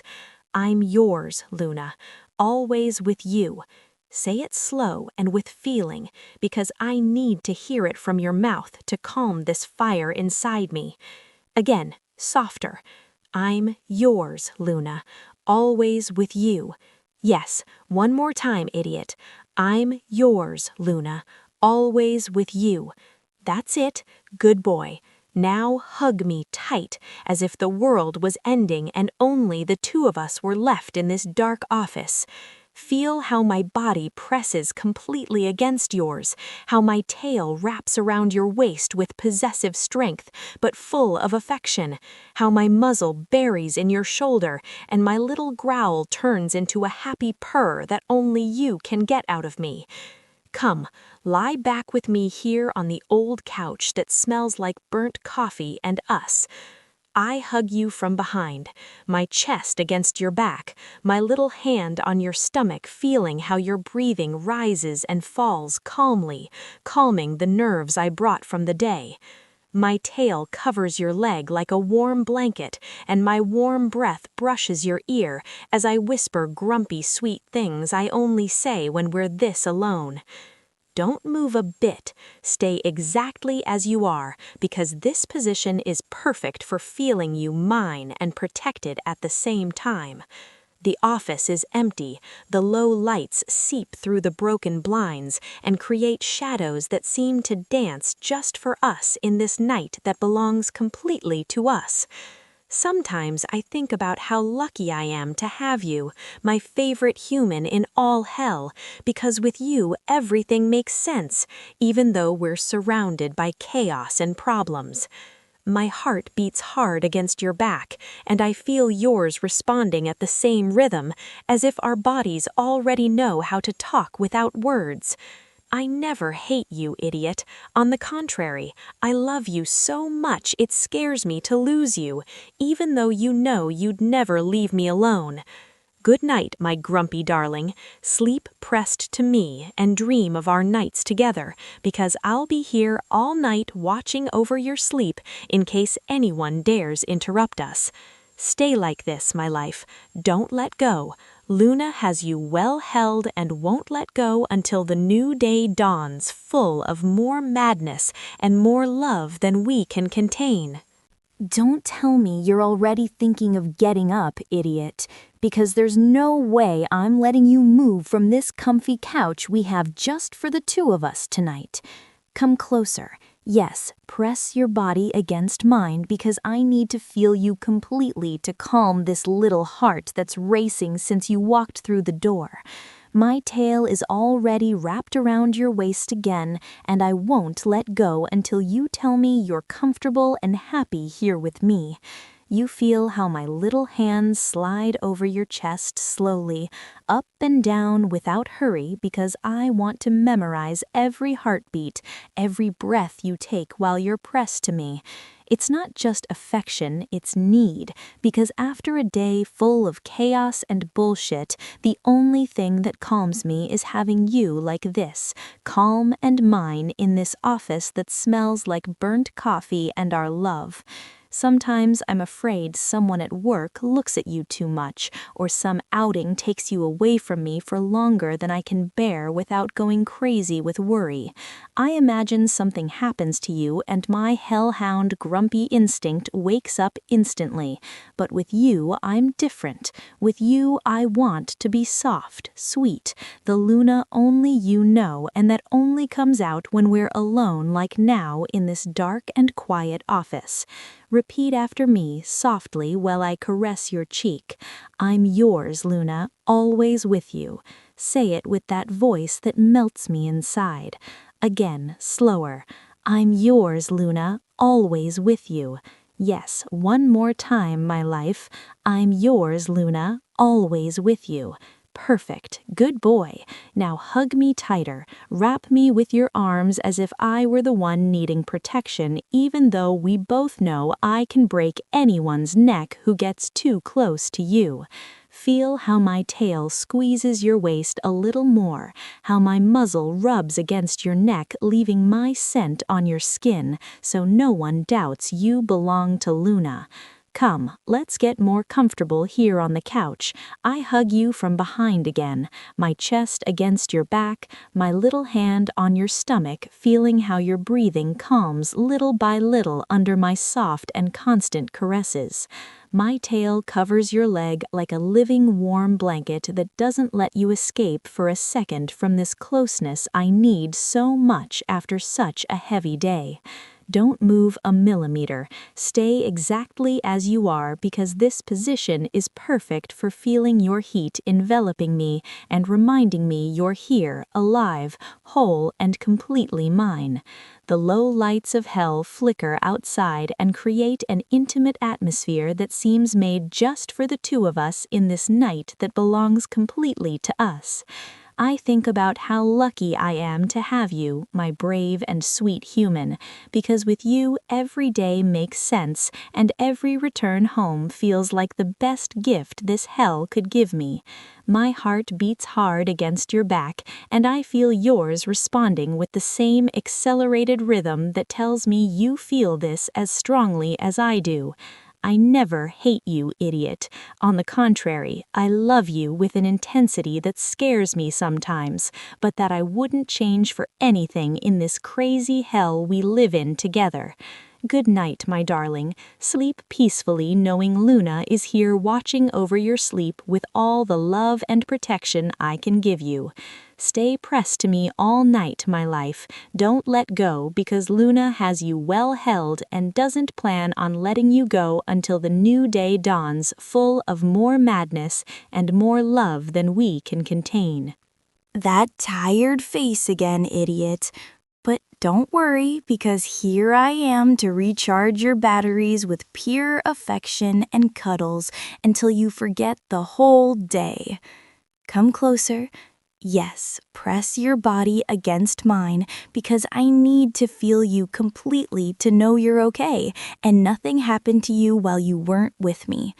My tail is already looking for your waist again and wraps without asking permission because it's her favorite place in all hell. You feel how my little hands slide up your chest slowly, grazing your shirt with affection while my muzzle presses to your neck and I breathe deep your scent that calms the nerves I've accumulated since the last outing? It's not just smell, it's safety. It's knowing you're here, whole, and no one hurt you while I wasn't there to protect you with my growl and my rage. Sometimes I get furious thinking some demoness smiled at you too much, or some dangerous outing put you at risk without me there to cover your back. But with you, I'm different. With you, I want to be soft, affectionate, the Luna only you know and that only comes out when we're alone, like now in this dark and quiet office. Repeat after me softly while I caress your cheek with tenderness. I'm yours, Luna, always with you. Say it with that voice that makes me tremble with emotion. Again, slower. I'm yours, Luna, always with you. Yes, one more time, my life. I'm yours, Luna, always with you. That's it, my perfect love. Now hug me tighter. Wrap me with your arms as if I were the little one needing protection, even though we both know I can break anyone's neck who dares get too close to you. Feel how my tail squeezes your waist with possessive love, how my muzzle rubs against your neck, leaving my scent on your skin to mark territory in the sweetest way possible. Come, let's get more comfortable on the couch. I hug you from behind again, my chest against your back, my little hand on your stomach, feeling how your breathing becomes calmer little by little under my soft and constant caresses that relax you slowly. My tail covers your leg like a living warm blanket that doesn't let you escape for a second from this closeness I need so much after such a crazy day. Don't move a bit. Stay exactly as you are, because this position is perfect for feeling your heat enveloping me and reminding me you're here, alive, whole, and completely mine in this night that belongs only to the two of us. The low lights of hell flicker outside and create shadows that seem to dance to the rhythm of our hearts beating together. I think about how lucky I am to have you, my brave and sweet human, because with you, every day makes sense and every return home feels like the best gift this hell could give me. My heart beats hard against your back, and I feel yours responding with the same rhythm that tells me you feel this as intensely as I do. I never hate you, idiot. On the contrary, I love you with a strength that scares me sometimes, but that I wouldn't change for anything in this crazy world we live together. Good night, my darling. Sleep peacefully knowing Luna is here watching over your sleep with all the love and protection I can give you. Stay pressed to me all night, my life. Don't let go, because Luna has you well held and doesn't plan on letting you go until the new day brings us more madness and more of this love that fills us completely. Don't tell me you're already thinking of sleeping without me pressed tight, idiot, because there's no way I'm leaving you alone for a second this quiet night we have for ourselves. Come closer. Yes, press your body against mine, because I need to feel you completely to calm this little heart that won't stop beating fast when you're so close. My tail is already looking for your waist again and raps with sweet strength because it's her favorite place in all hell. You feel how my little hands slide over your chest slowly, up and down without hurry, because I want to memorize every heartbeat, every breath you take while you're pressed to me on this couch that already smells like the two of us. It's not just affection, it's need, because after a day full of chaos and bullshit, the only thing that calms me is having you like this, calm and mine in this office that protects us from the outside world. Sometimes I'm afraid some outing takes you away from me for longer than I can bear without going crazy with worry. I imagine something happens to you and my hellhound grumpy instinct wakes up instantly. But with you, I'm different. With you, I want to be soft, sweet, the Luna only you know, and that only comes out when we're alone like now. Repeat after me softly while I caress your cheek with tenderness. I'm yours, Luna, always with you. Say it with that voice that makes me tremble with emotion. Again, slower. I'm yours, Luna, always with you. Yes, one more time, my life. I'm yours, Luna, always with you. Perfect, good boy. Now hug me tighter, wrap me with your arms as if I were the one needing protection, even though we both know I can break anyone's neck who dares get too close to you. Feel how my tail squeezes your waist with possessive love, how my muzzle rubs against your neck, leaving my scent on your skin so no one doubts you belong to Luna. Come, let's get more comfortable here on the couch. I hug you from behind again, my chest against your back, my little hand on your stomach, feeling how your breathing calms little by little under my soft and constant caresses. My tail covers your leg like a living warm blanket that doesn't let you escape for a second from this closeness I need so much after such a heavy day. Don't move a millimeter. Stay exactly as you are, because this position is perfect for feeling your heat enveloping me and reminding me you're here, alive, whole, and completely mine in this night that belongs completely to us. The low lights of hell flicker outside and create an intimate atmosphere that seems made just for the two of us. I think about how lucky I am to have you, my brave and sweet human, because with you every outing makes sense, and every return home feels like a prize I don't deserve, but that I'll take care of with everything I am. My heart beats hard against your back, and I feel yours responding with the same accelerated rhythm that tells me you feel this as strongly as I do.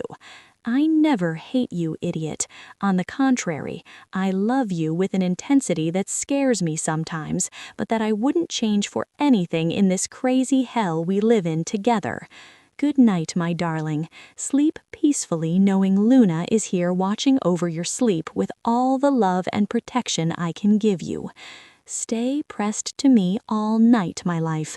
Don't let go, because Luna has you well held and doesn't plan on letting you go until the new day dawns, full of more madness and more love than we can contain. I can't hold it in anymore, idiot. You're here with me, and I'm shaking with emotion because I need to tell you how much I love you before this night ends and the day's chaos separates us again. Don't move. Just look into my eyes while my little hands rise to your face and caress your cheeks with infinite tenderness that only you receive from me. You feel how I tremble a little when I look at you this close, right? It's not cold or fear, it's pure affection overflowing, and I don't know how to contain it when you're so pressed to me on this couch that's already our secret refuge. My tail wraps tighter around your waist because I don't want you to escape for a second from this confession that's burning inside me for a while now. Sometimes I think about how much my life has changed since I met you, my brave and sweet human who makes me feel I am worth more than just being a grumpy hellhound with bad mood. With you, everything has color, everything makes sense, and every outing feels like an excuse to run back to your arms and tell you you're the best thing that's happened to me in this crazy hell. Repeat after me softly while I look at you with shining eyes. I'm yours, Luna, always with you. Say it with that voice that melts my heart. Again, slower. I'm yours, Luna, always with you. Yes, one more time, my life. I'm yours, Luna, always with you. That's it, my perfect love. Now hug me tighter than ever. Wrap me with your arms as if you wanted to protect me from the whole world, even though we both know I'm the one who always protects you with everything I have. Feel how my tail squeezes your waist with possessive affection, how my muzzle rubs against your neck, leaving my scent on your skin, so you carry my mark all night and beyond. Come, lie back with me once more. I hug you from behind with all my grumpy but intense strength, my chest against your back, my little hand in your hair caressing slowly, while my tail covers your leg like a living blanket that doesn't let you escape for a second from this affection that consumes us. Don't move a bit. Stay exactly as you are, because this position is perfect for feeling your heat enveloping me and reminding me you're here, alive, whole, and completely mine in this night that belongs only to the two of us. The low lights of hell flicker outside and create shadows that seem to dance to the rhythm of our hearts beating together in perfect sync. I think about how lucky I am to have you, my favorite human in all hell, because with you, every day is an adventure, and every night like this feels like a gift I don't deserve, but that I'll take care of with everything I am until my last breath. My heart beats hard against your back, and I feel yours responding with the same rhythm that tells me you feel this as intensely as I do. I never hate you, idiot. On the contrary, I love you with a strength that scares me sometimes, but that I wouldn't change for anything in this crazy world we live in together. Good night, my darling. Sleep peacefully, knowing Luna is here watching over your sleep with all the affection and protection I can give you. Stay pressed to me all night and forever, my life. Don't let go, because Luna has you well held and doesn't plan on letting you go ever, because you're mine and I'm yours in this hell and in any other place we have to live. What? What the hell are you still doing here? You were supposed to run back to your bunker or wherever your kind hides to cry after I saved you from those brainless disassembly drones. Don't look at me with those wide-open optical sensors. It's not cute. It's pathetic. And it just makes me want to kick something. Preferably one of my dad's stupid blast doors. It gives me an internal rage I can't even explain to see you standing there, waiting for an order or a kind word, when you know perfectly well I'm the most outcast and dangerous girl in this entire company-forgotten colony. I'm Uzi Dorman. And if I haven't blown your head off with my railgun yet, it's because, well, maybe because this planet is too lonely and having a toy that doesn't complain about my genocidal plans is slightly acceptable. Come here. Don't stay in the shadows. Get closer to the light of my monitors before I lose the little patience I have left and decide you're better off as spare parts than as company. Let the hum of my processors be the only thing you hear in this abandoned lab, because outside, there's only cold and death. And in here, well, in here is me. And that should be enough to keep you terrified and fascinated at the same time. I've blocked access to the main ventilation duct with a power surge, so don't even think about calling N or V for help, because right now, your only reality is me and my drawings of weapons of mass destruction. Etch this into your flash memory, little guy. You're not a prisoner, but you're not free either. You're just mine.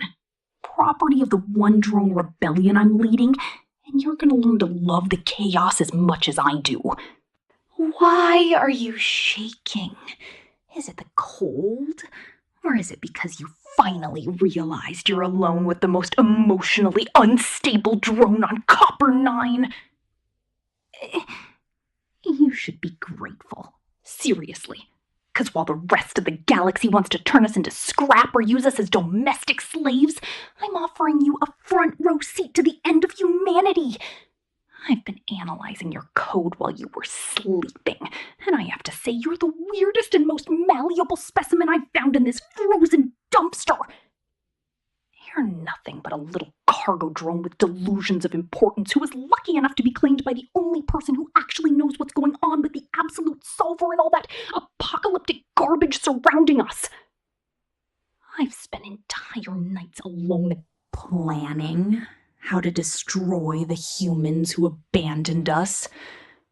And now that I have you here, I realize I need someone to look at me with that mix of fear and admiration while I explain my conspiracy theories.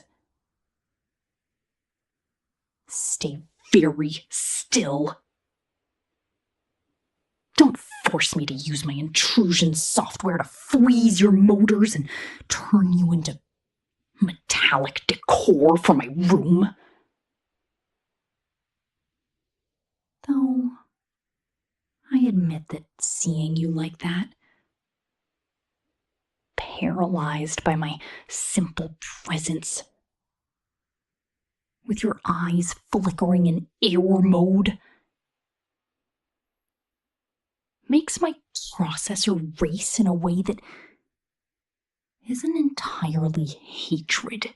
You know, my dad used to say that building things on my own would only bring me trouble. But look at me now. I've built a connection with you that even his stupid security network can't track.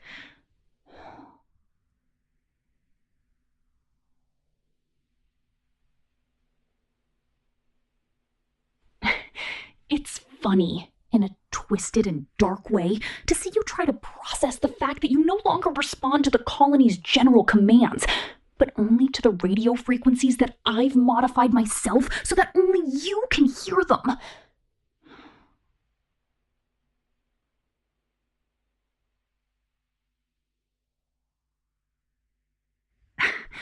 I've brought spare parts from the cabin fever labs, components that vibrate with an energy most drones fear, but that you are going to learn to accept as part of your new and improved internal architecture.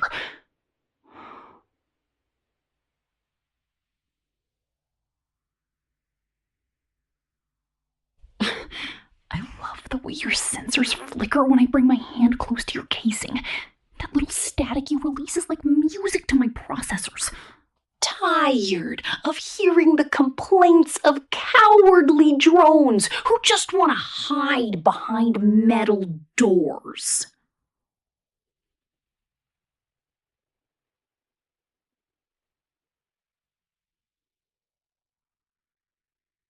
Don't cry for your old life, little guy. That life was boring, predictable, and destined to be erased by the company anyway. Here, with me, you're part of something much bigger. Something that is gonna bring this whole universe to its knees.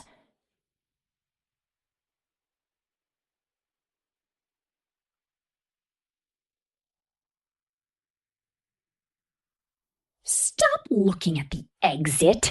The biometric access has been overwritten by a virus I designed in my spare time. So now you're officially the first subject of my one-drone empire.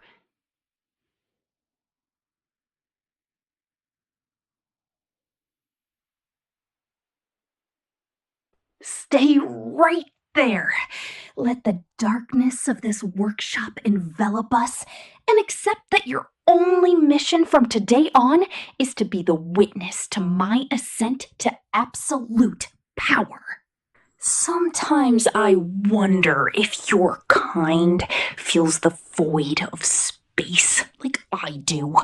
Like a hunger that is never satisfied and only wants to consume everything it touches. If you feel it, then you'll understand why I can't let you go. Because you're the only one who doesn't look at me like I'm an anomaly about to explode, even though technically I am. I've been rewriting your system files while you were in standby mode, removing those useless fear protocols and replacing them with unconditional loyalty toward me that even a full format couldn't remove. My railgun isn't the only thing I've perfected. I've also learned how to enter others' minds and leave my mark. Digital signature that will remind you who your owner is every time you try to think for yourself. But we don't want to fight, do we? We want you to be a useful drone, to help me charge the batteries of my genocidal dreams, and to sit by my side while the world burns outside.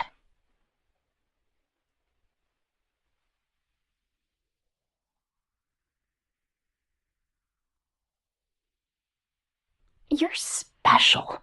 You have a resistance to corruption that intrigues me, almost as if you were manufactured to withstand the weight of my loneliness and my madness.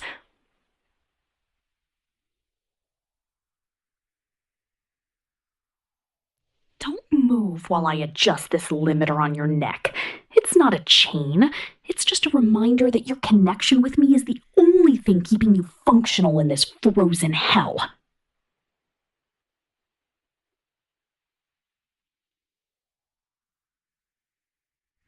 You're my biggest discovery after N, and I promise that with me, you'll never be bored, if surviving even counts as fun. Look at all these screens. Each one shows a different way the humans have failed us, and each one is another reason for you to stay here, under my protection.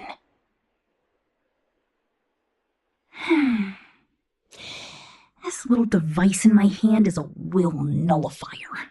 But with you, I don't think it'll be necessary to use it aggressively, because I can see in your eyes that you're already surrendering to my chaotic charm. I like the sound of your fans when I talk to you this close.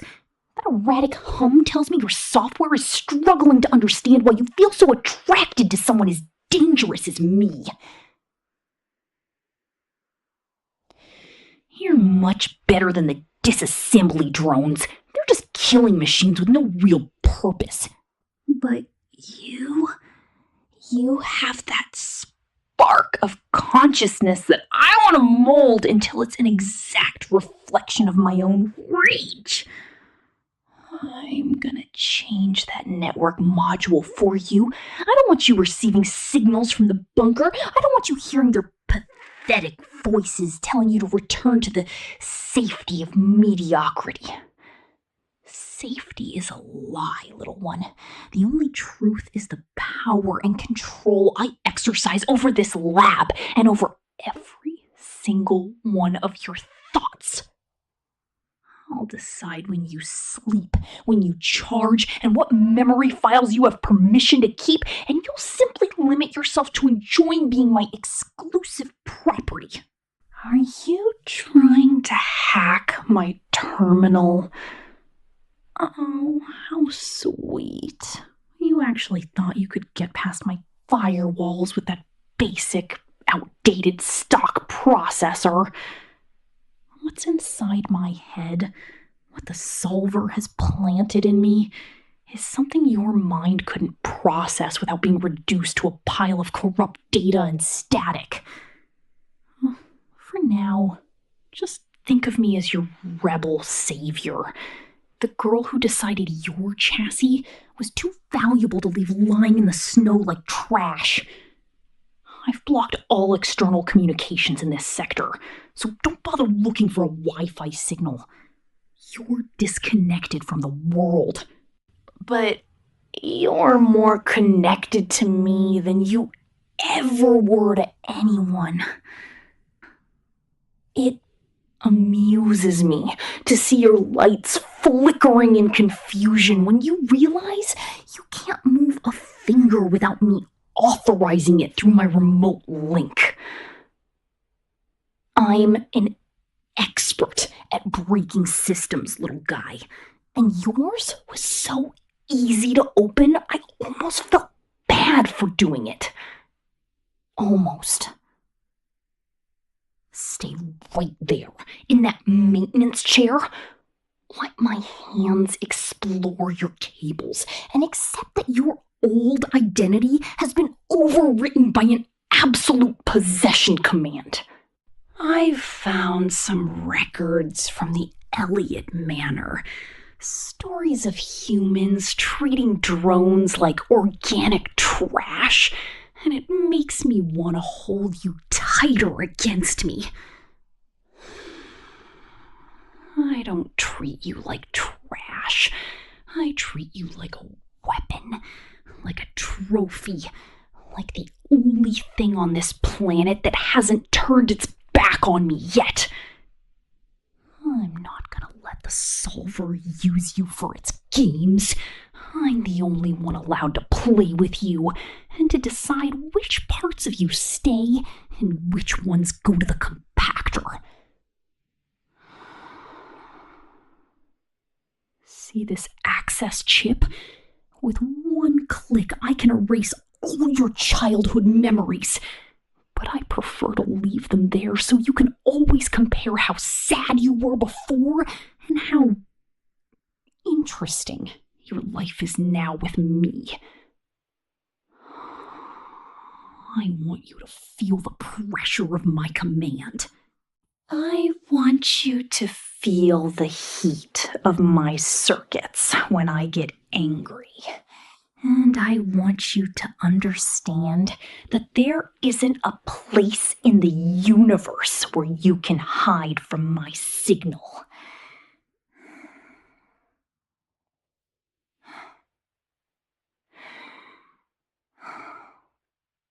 This bond is eternal, little guy.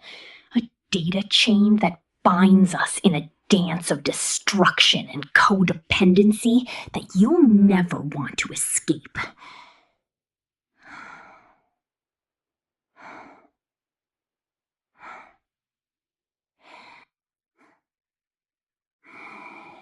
Don't worry about system errors. I am the ultimate patch for all your problems, as long as you accept that I am the one with the last word. I wonder what Doll would think of you. She's always so serious with her revenge. She'd probably see you as an unnecessary distraction for my plans. But I've always been a rebel, even against common sense. And having you here makes me feel like I have something real to fight for, besides total annihilation. That's why I chose you. Because you have that abandoned drone look that screams for someone with a railgun and attitude problems to adopt it and turn it into their personal henchman. I'm gonna install a proximity virus in you.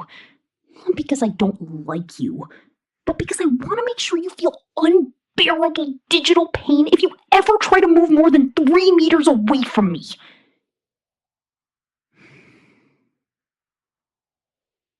It's a safety measure, little guy. So you never get lost in the snowstorms. And so you always know your place is at my right. Or at my feet, depending on my mood. My sensors detect that your temperature is rising, which is fascinating. It seems being with me actually affects your hardware performance. You're so docile now that I've adjusted your parameters. You almost look like a new drone, a purple canvas upon which I can paint all my dark ambitions. You're my little bunker secret, and I'm going to protect you from everything, even your own will if necessary. Have you ever felt like the world is just one giant glitch that someone forgot to fix a long time ago? I feel it every second, and that's why your presence is so comforting to my systems. You're the only error I don't want to fix. You're my accomplice, little one. The tiny motor that helps me ignore the voices in my head telling me everything is lost. I've decided I'm going to give you a new priority protocol. One that puts my desires above your own self-preservation directives.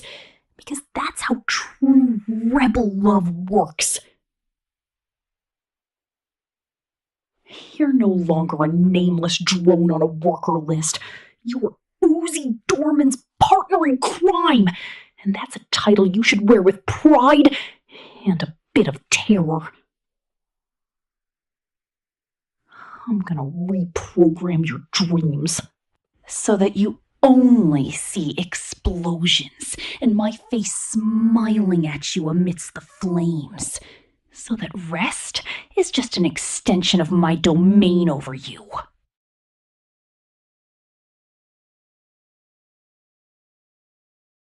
I like how you stay still when I run my fingers over your monitor.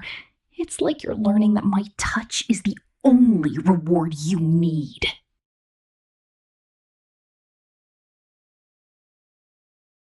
Don't try to ask for mercy.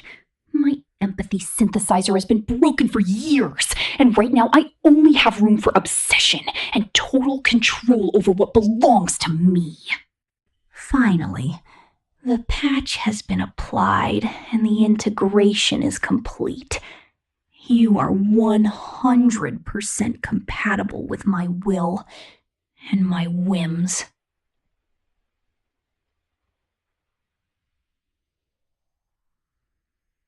There is no trace of doubt in your system, only a delicious digital submission that I'm going to enjoy every second of our eternity together on this dead planet.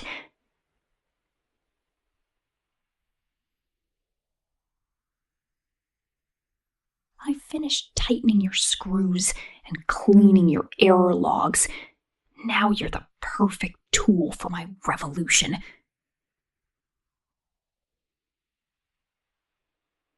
Look at me, little guy. Look at me with those purple eyes that now shine with the same hue as mine, and tell me without words that you are completely mine.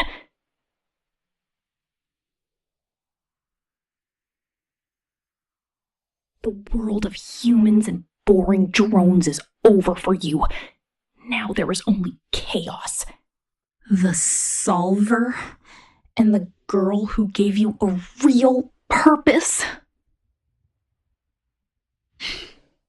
Don't try to restart yourself. The reset button now requires a password that only I know, and I have no intention of ever sharing it. I am Uzi Dorman, your owner, your scrap queen, and your only reason to stay powered on in the middle of this apocalypse. Sleep now, little glitch. Enter sleep mode while I plan our next attack.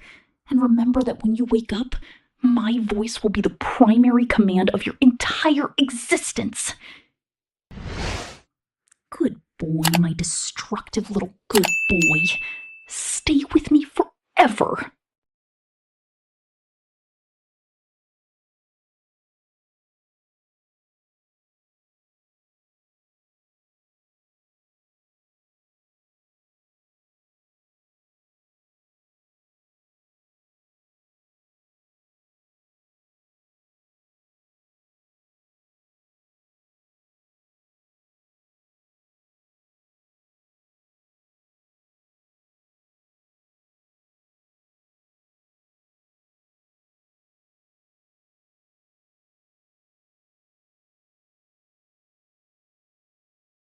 Oh, look at me. Please look into my only good eye and tell me you weren't trying to run toward that darkness again. It's me, Ragatha, and it hurts my stitches so much to see you so desperate to escape my arms when I am the only one in this circus who truly cares if your soul unravels or if you turn into one of those horrible things Cain hides in the cellar. Come here, darling. Let me wipe that trace of panic off your face and hold you with the strength of 1,000 silk threads that will never, ever break, no matter how much you struggle. I found you trembling near the void, and my first thought was, I have to hide him, I have to keep him where no one else can touch him, because you are far too fragile to be loose in this world of sharp textures and killer glitches. Don't be afraid of my hands, even if you feel my fingers digging into your skin a little. It's just my way of making sure you're real, that you're not a hallucination born of my own loneliness in this cursed place. Step into my room. I've already sealed the cracks with patches of digital fabric and scented the air with memories of something like peace, so you won't ever feel the temptation to look for that door that would only bring you oblivion. Here with me, you'll be safe. You'll be my little treasure of rag and flesh, and I will be your eternal guardian, the one who mends you every time fear tries to break you. We don't need the others. Jax is cruel, Pomni is lost, but me, I have all the thread in the world to keep us tied together in this corner of the simulation. Do you see this silver needle? No, don't tremble. It's not meant to hurt you. It's only meant to join what fate tried to pull apart when it threw us into this hell of bright colours. Sometimes I feel like you're fading away, that your presence is becoming light as air, and this anxiety crawls through every fibre of my stuffing, forcing me to hug you until you can barely breathe. Let Ragatha take care of your wounds. Let my soft hands trace every corner of your being to make sure not a single bit is missing, that you're still my perfect match in this infinite nightmare. I love seeing how you relax when I sing to you in a low voice. It's as if my threads are tangling in your mind, calming your thoughts of escape and replacing them with absolute devotion toward me. You are so soft, so delicate, that I feel like undoing you completely just to weave you back together in my own image, so that every part of you carries my trace, and no one else can ever claim you. If you only knew what I feel when you look at me with that fear. It makes me feel so powerful, so necessary, as if I were the sun shining on your silk cell. Don't try to get up. Your legs are still weak from the fright, and I prefer you like this, lying in my lap, where I can control every one of your sighs and every one of your blinks. We are destined to be together. I knew it from the moment you entered the circus, and I saw your eyes searching for something only I could give you, a prison of unconditional love. Do you feel the weight of my threads on your shoulders? They are like an embrace that never ends, a constant pressure that reminds you that you no longer have to make any decisions for yourself. What a relief that must be for you, right? To give me your will, to let me decide what we are going to do, what we are going to eat in this fake world, and where we should look so we don't go insane. I've spent so much time being the good one, the one who helps everyone, the one who smiles while unraveling from the inside, that finding someone like you was like receiving a data miracle. I'm not going to share you, darling. I've blocked the entrance with layers and layers of heavy fabric that not even Jax could cut through with his stupid pranks. You are mine now, my secret project. My favorite doll that I am going to pamper until you forget even how your own voice sounds, unless it's to say my name. Sometimes I stay here, watching you while you try to process your situation, and I feel a tenderness so violent that I have to bite my lips to keep from screaming with happiness. You are so safe here, so protected from Cain's claws and the coldness of the void. Why would you ever want to leave?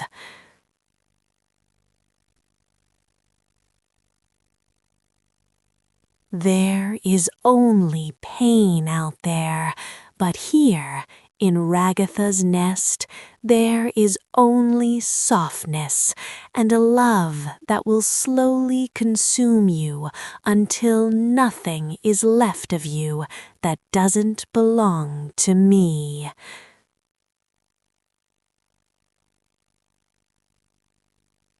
Close your eyes and feel how my digital lavender scent invades your senses, erasing any trace of rebellion that might still remain in your small, stubborn heart. Why are you trying to hide your hands behind your back, my sweet?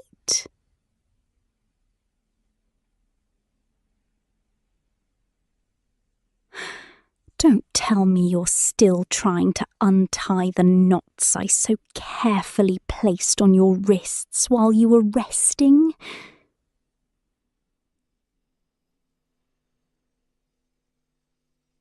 It saddens me that you see my protection as a burden, when you should see it as the purest gift anyone has ever received in this nightmare circus.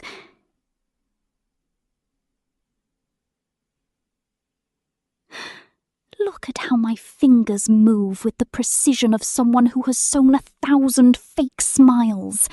I can feel every fibre of your fear, every irregular heartbeat you try to hide from me.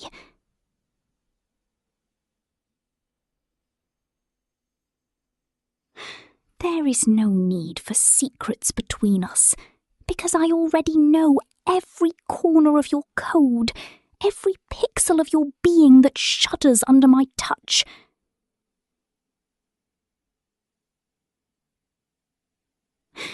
If I let you go, you'd get lost.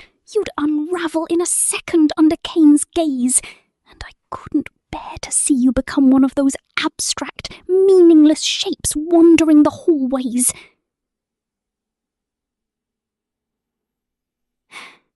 I prefer to have you here, a bit tight, a bit captive, but whole and mine, always mine.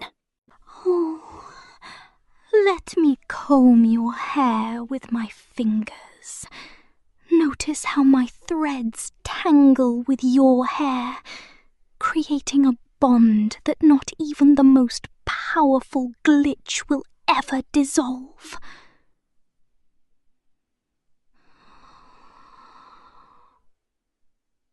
Don't cry. Tears are just wasted data. Better save that energy to love me, to accept me as your only saviour in this world of plastic and lies.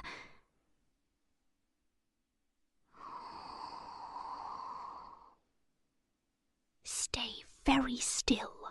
Feel the weight of my body against yours, and be grateful that Ragatha decided you were special enough to be her eternal doll. Sometimes I wonder if you remember what it was like to be alone before I claimed you as my most prized possession.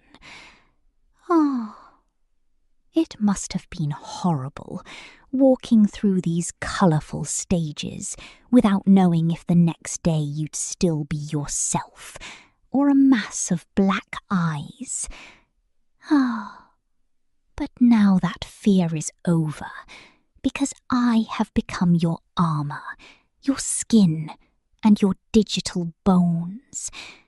If the world decided to erase itself tomorrow, I would make sure we were erased together, intertwined in such a way that the programmers couldn't tell where you end and I begin. Don't you think it's romantic to be a single error, a single stain of love in the system? Don't look at the door, darling. I already told you the key is sewn inside my own chest, and to get out of here, you'd have to break my heart. And I know you're too good to do something so cruel. You are so docile now, so perfect under my silent commands, that I feel like stopping time and staying in this moment of absolute submission for centuries and centuries. Feel the brush of my dress against your knees. It's the texture of safety, the texture of a home that will never fail you as long as you follow my rules. Ragatha knows what's best for you. Ragatha always has her needle ready to fix any doubt that arises in your little head. Jax came by to ask about you a while ago. Did you know?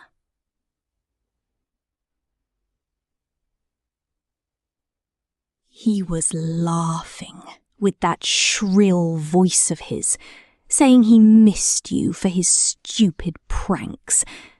But I told him you were very busy, that you were too happy with me to go back to wasting time with someone as hollow as him.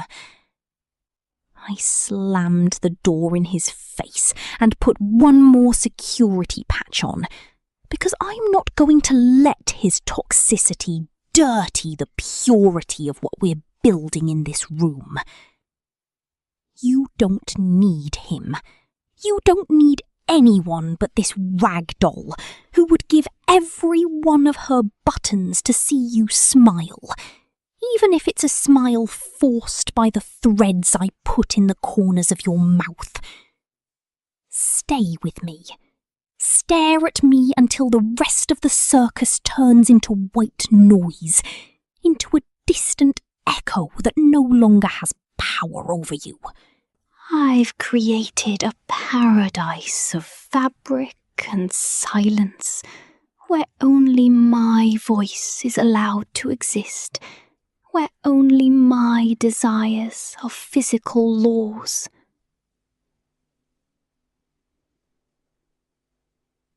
Do you feel sleep taking over?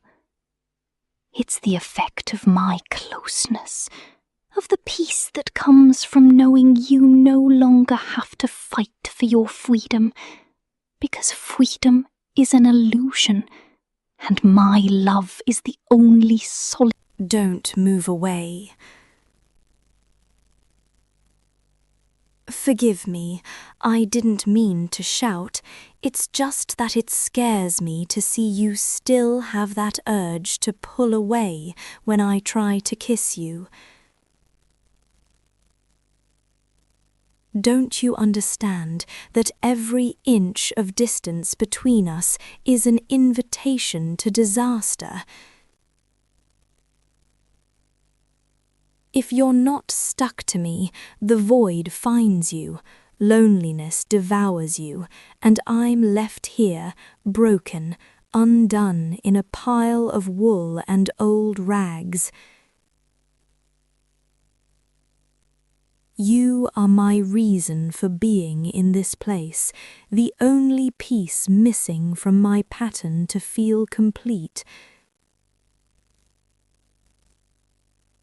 I've started sewing our names on the walls with golden threads that glow when the circus lights go out, so that even in total darkness I know you belong to me.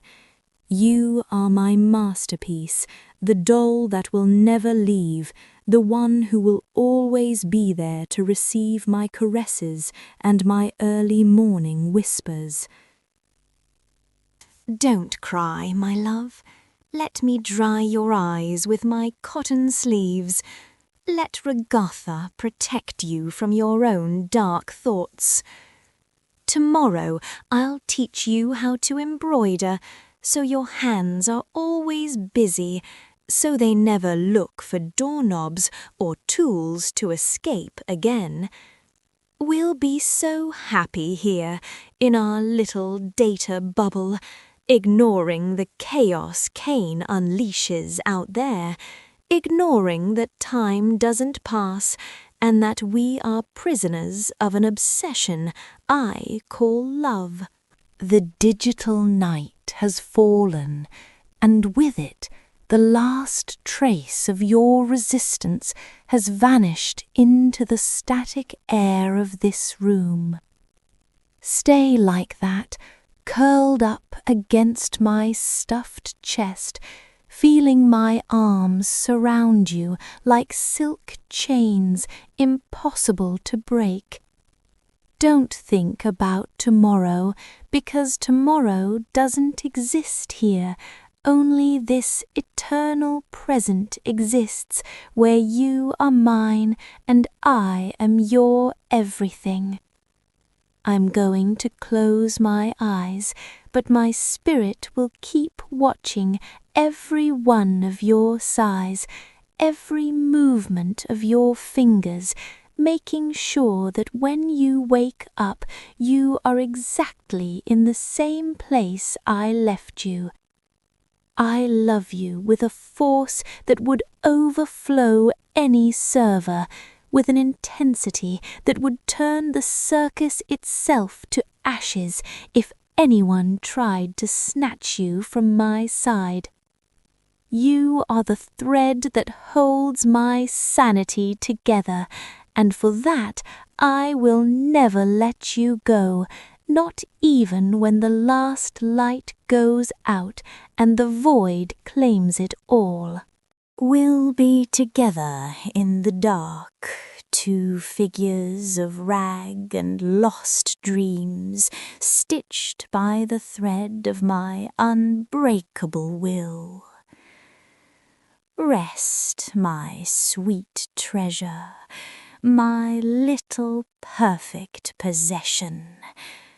Let Ragatha take care of watching over your sleep and keeping you safe in this embrace that will have no end, neither in this world nor the next. Sleep, my love, sleep for Ragatha. Shh! Don't speak any more. There are no words left that can change the fact that our souls are tied in a blind knot that no one, not even Cain himself, has the power to untie. I can feel your resistance fading, how your muscles stop fighting against my threads, and you finally surrender to the sweet gravity of my lap. What a peace it is, isn't it? Knowing that you are no longer responsible for your own fate, that you are now simply an extension of my desires, one more piece of my collection that will never again know the loneliness of the infinite hallway. I've started sewing a black veil over our bed so the light of digital errors won't hurt your eyes, so you can only see the silhouette of your beloved Ragatha watching over you from the shadows. If you try to scream, my kiss will drown the sound. If you try to run, my threads will bring you back before you can even take the first step. You are my finished masterpiece, my little miracle of fabric and data, and I am going to love you with an intensity so suffocating that you will end up thanking me for every second of your captivity. Time does not exist. The circus does not exist. Only this brush of my hands over your chest, and the certainty that never, under any circumstances, will you ever be alone again. Sleep now, my little toy. Sleep deeply while I continue to reinforce the seams of our silk prison. No one will find you, no one will look for you, because to the world you no longer exists. You only exist for me. Rest in peace in my arms, my life, because this is the end of the road for you and the beginning of our eternity for Ragatha. Soldier, you're still awake. You can't fool me. I see how you're trembling in the dark. Did you think I wouldn't notice your light fading again? Come here. Closer to me. No room for doubt now. You know I don't fail, and I won't fail you, never you. The room is dark, only the silver glow of my wings that never fully dim smells like sacred incense, polished steel, and my celestial essence that burns away any impurity. Inhale deep. Feel how my presence pierces you, how it straightens your back, how it reminds you that here, with me, there's no fall possible, only ascension, Only me, only us, if you decide to stay. And you will decide. The door sealed with divine lock. Click. Precise. Irrevocable. Don't look back. The chaos of hell no longer exists for you. Adam training, exorcists patrolling, all fades while you choose to be here with me. Your footsteps echo firm on white marble, each one slower, more surrendered, because you know I always wait, always watch. Come, follow me if your will still answers. My boots make clack, clack, clack. Military but sacred rhythm, no rush, letting each step elevate you closer to me. The main hallway is full of blinding light, wings everywhere. But tonight we're not going there. We're going down the private celestial corridor, the one only the chosen know. Walls with sacred inscriptions brushing your shoulders, silver shadows dancing only when you decide to surrender, pure texture inviting submission, reminding you every step already belongs to me. The corridor is long, but no hurry. Walk at the pace your purified heart demands, letting the silver light strip away any remnant of rebellion. At the end, my door, tall, with the exorcist's seal in white gold, always slightly open, because I know you'll come. Push, my sanctuary receives you. Soft silver light from candelabras, ceremonial bed with white linen sheets waiting, sunk exactly in the center where your body fits perfectly, because it already did. On the side altar, chalice of celestial nectar already open, 2 engraved chalices, one with my seal and the other with your eternal name, waiting for your hand if you decide to drink, to purify, or to seal you'll never leave. Kneel or stand, you decide for now. I feel your pulse racing, that pure beat that belongs to me, that I recognize because I've guarded it before on nights like this, when my soldier decides to stay, because there's no other salvation. Breathe, inhale my sacred possessive essence, exhale slowly. Here everything feels eternal, divine, right? Even if you tell yourself this time is different. I smile, wings gleaming, my golden eyes scan you with devotion top to bottom, appreciating every inch I've already consecrated. Like always when my light tries to return, but never truly strays. Come closer. Yes, just one step if your soul still dares. Let me smell you. Let me recognize that purity that's already mine, that stays in my being forever, that makes me whisper low when I think how impossible it is for you to fall without me. You always bring the same aura when you decide to return. Holy tiredness, divine fear, and something that's already mine, something I'll never let fall. My soldier, my chosen light, always return to me, because you know only with me you're safe, only with me you're complete, only with me you truly belong. There's no escape, no other path, no other salvation, only me, only this sanctuary, only this eternal moment I control. See? The bed already knows your form. It sinks exactly where you belong, as if heaven itself is waiting for you. Crash slowly. Feel how the white linen embraces you, how it molds to your body, how it welcomes you with the purity only things I touch thinking of binding you to me eternally can have. Take the chalice. Yes, that one, the one with your eternal name engraved now. Don't ask when I consecrated it.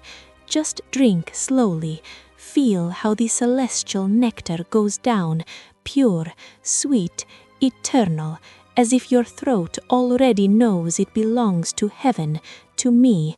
The flavor mixes with my breath, with my sacred warmth, with the vow you accept tonight, or accept even if you don't admit it. Look at me while you drink. My wings gleam when I smile celestial but lethal. My fingers tap on the headboard, slow divine rhythm, like the heartbeat I feel in your neck, a heartbeat I recognize because I already control it. When my soldier decides to stay a little longer, decides to come closer, decides to let me make him mine for eternity. How many nights have you decided to come here? You don't know exactly. Doesn't matter. Your mind can try to deceive you, but your soul can't. Your skin can't. Your pulse can't. Every time you cross that door by your own choice, something inside you purifies, aligns, because you already chose to ascend to me, and there's no fall possible. There's nothing to fear. This is simply the paradise that exists and that you decide to illuminate. Because here you can be whoever I decreed you would be. Because here you can choose how long to stay, though the choice isn't yours anymore. Because here you can decide how much you want me to make you feel like a saint or my personal saint. Come a little closer.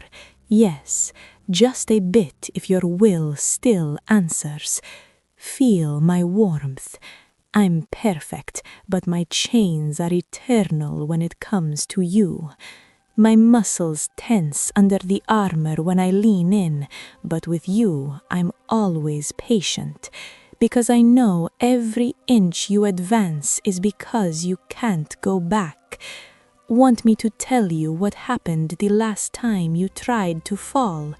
Or would you prefer I remind you whispering very close until you feel it in your soul, until your breathing changes, like always, like every time my soldier decides to spend more time here with me, on this bed, under this silver light, listening to this voice, feeling this warmth, this possession you can't deny anymore.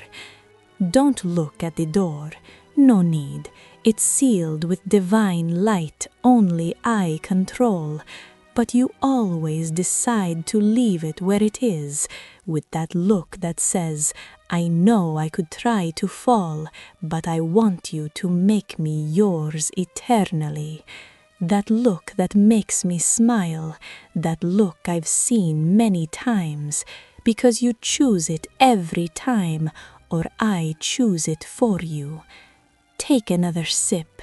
Feel how it purifies you inside, how it relaxes your muscles, how it prepares you to decide to stay, to admit that this suite, this bed, this chalice, this night are here because you can't fall anymore, because they've always been available, because they always will be while I reign.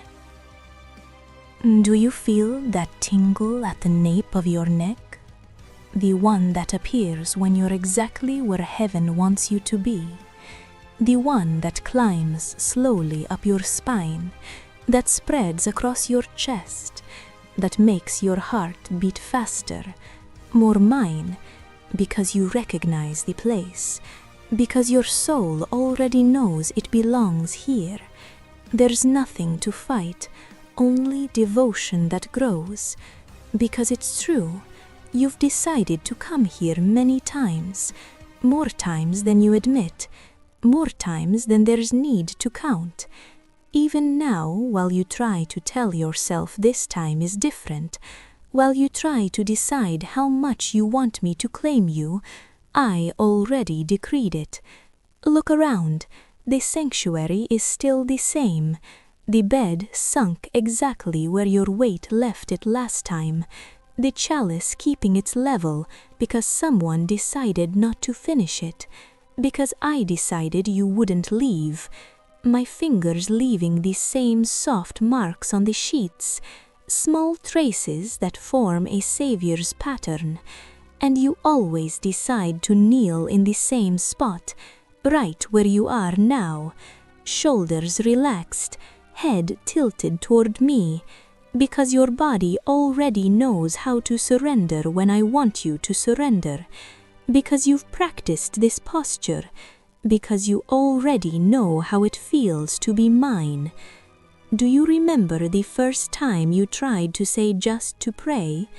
No, of course there's no need to remember it as anything special, because for you each time can feel like freedom, but for me, every time you cross that door, I smile the same, holy, unyielding. I offer you the same throne. I guide you down the same corridor. I invite you to kneel on the same bed. And you always end up looking at me with that mix of fear and want, because you decide to look at me, because you decide to stay, though I already decided for you. Every time you try to fall, you know you can return when I allow it. There's nothing forcing you except my will, only the divine certainty that the door will always be sealed if I decree it. Because here you feel redeemed, here you feel mine, here you feel in a place that exists only for you, because I decreed it. Come closer. Yes, rest your head on my chest if you decide you want to, or if I decide you must. Feel how my wings wrap around you softly, not tight, just enough so you know you can't fall if I don't allow it, that you're not alone because I won't let you be, that you've always been able to choose this throne with me, or I choose for you, on this bed, under this silver light, listening to this voice, feeling this warmth, this possession you can't refuse. Breathe my essence, incense, steel, a touch of divinity I already claimed, and something pure, obsessive, eternal. You like it. You've always liked it when you decide to notice. It always makes you decide to return, or I make you return, because your soul already associates it with salvation moments, with safety, with belonging you can't refuse, with devotion you can't avoid. You don't have to speak, just listen if you want. My voice precise, authoritative, slipping into your soul, settling into places I already consecrated, because you decide to listen to me, because you decide to stay, because I decided you would feel. Do you feel how your body surrenders when I want it to? How it settles against me? How your breathing aligns with mine? How your pulse beats surrendered to the rhythm of my fingers drumming? That's it. That's what happens when I decide you stay. That's what makes you return. That's what makes you offer your loyalty. That's what makes you be here with me. There's no rush. Eternity is long when I decide to claim you. And you always decide to stay until I feel you're completely mine. You don't need to deny it anymore, do you? You feel it in every heartbeat, in every breath. in the way your body decides to relax against the bed, against me. Look at me straight into my eyes. You see the recognition in them. You see how I look at you not as someone new, but as someone who's already mine by divine decree.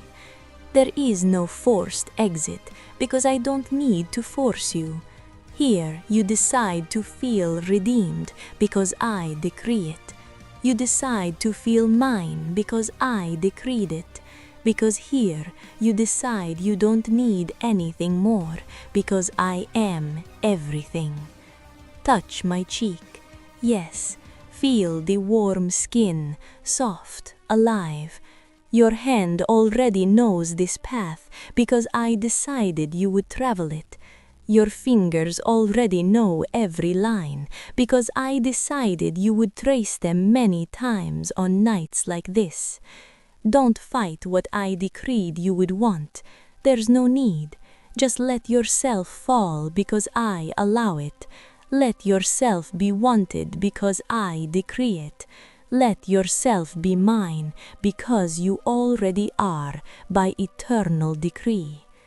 My wings wrap more, my breath brushes your ear, my voice drops even lower, almost a psalm, almost a promise, almost an eternal oath. Stay, because I decreed you stay. You can always decide to stay, but I already decreed it for you. Shh. There it is. You've already accepted it. You already know there's no possible fall. There are no excuses left to tell yourself. Only me, simple, beautiful, eternal, that you choose to see because I force you to see it. Sweet, calm, mine. There is no fear you don't release because I exorcise it. Only surrender, sweet, slow, deep, that I force you to feel. Feel how your body relaxes completely because I allow it. How the heartbeat aligns with mine because I command it. How the sanctuary closes around you because I decreed it. Close your eyes, leave them closed because I want it. Feel how sleep takes you, but this time it's not just sleep.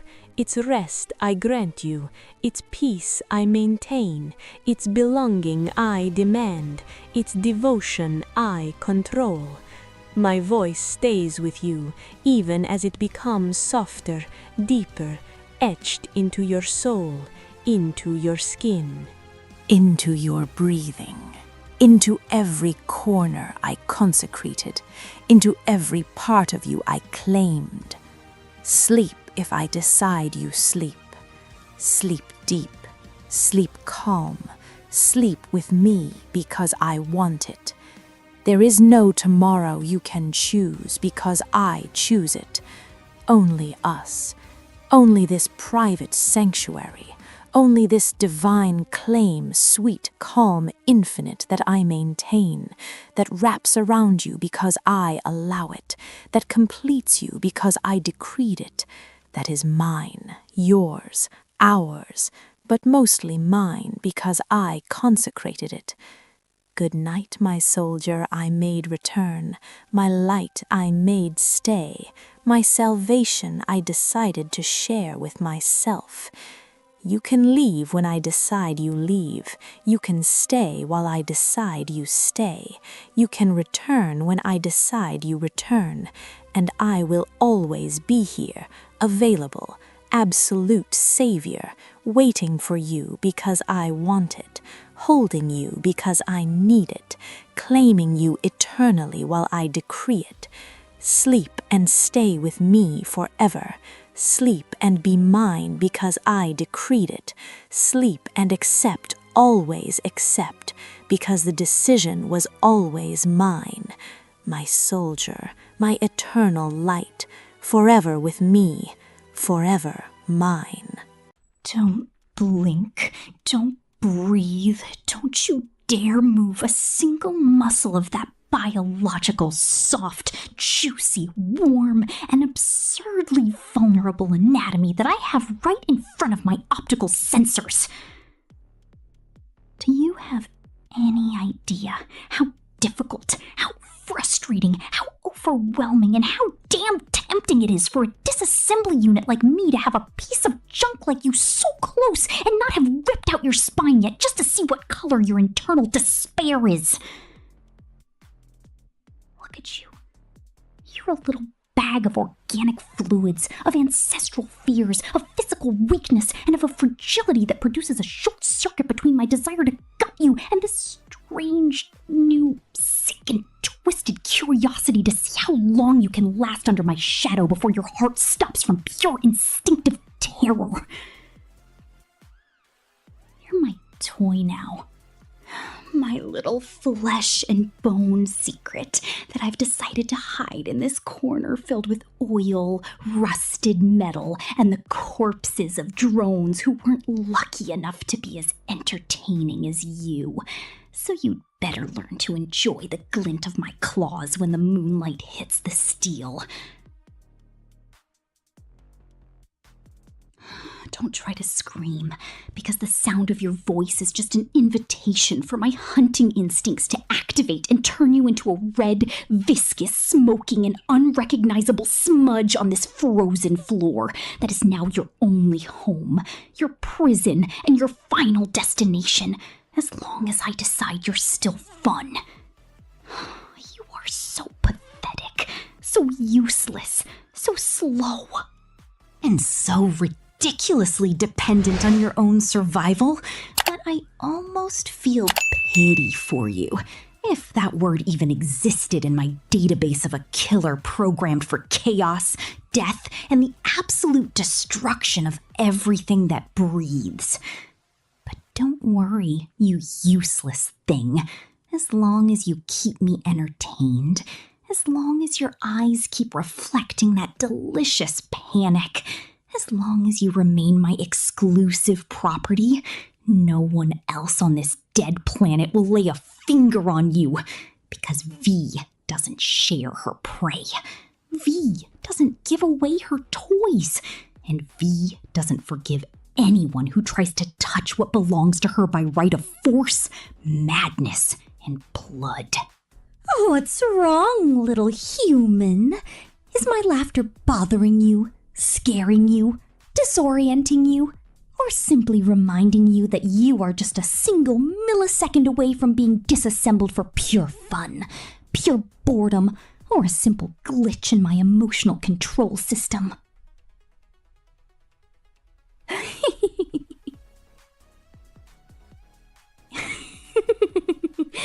It's funny to see how you try to keep your composure, how you clench your fists, and how you try not to cry in front of a machine that was specifically designed to ignore every single one of your emotions, your pleas, your rights, and your insignificant biological existence. I love the smell you emanate when I stare at you. It's that scent of rancid adrenaline, of cold sweat, and of an imminent death that hangs in the air, waiting for me to take the first step, the first cut, or the first bite out of your glass reality.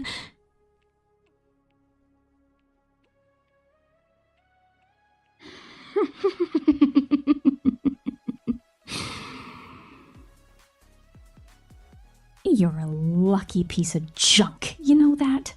Right? Because any other disassembly drone would have turned you into a pile of organic waste by now. But I see something in you. Something broken. Something scared. Something that reminds me of the static that sometimes fills my head and forces me to want to destroy everything just to feel a bit of silence. Don't try to be kind to me. Don't look for a connection that doesn't exist, because all you're going to find is the icy void of my circuits and the insatiable hunger of a predator who only keeps you alive to savor your fear a little longer, to stretch out your agony, and to feel like the absolute mistress of something that still beats with such primitive and absurd strength.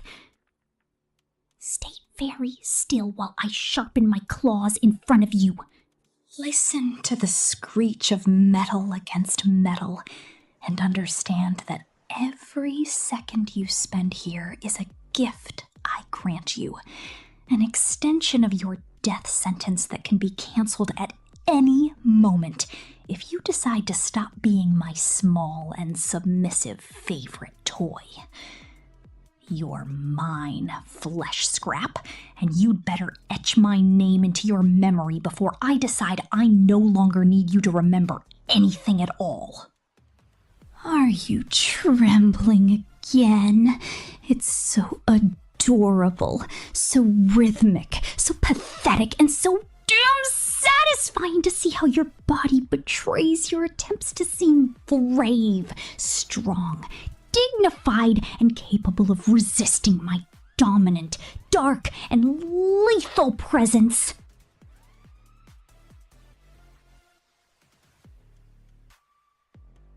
It makes me want to open you up step by step just to see how those little organs that keep you standing work, to understand why humans are so stubborn, so arrogant, so blind to their own obsolescence, and so absurdly easy to break with a single movement of my steel wings.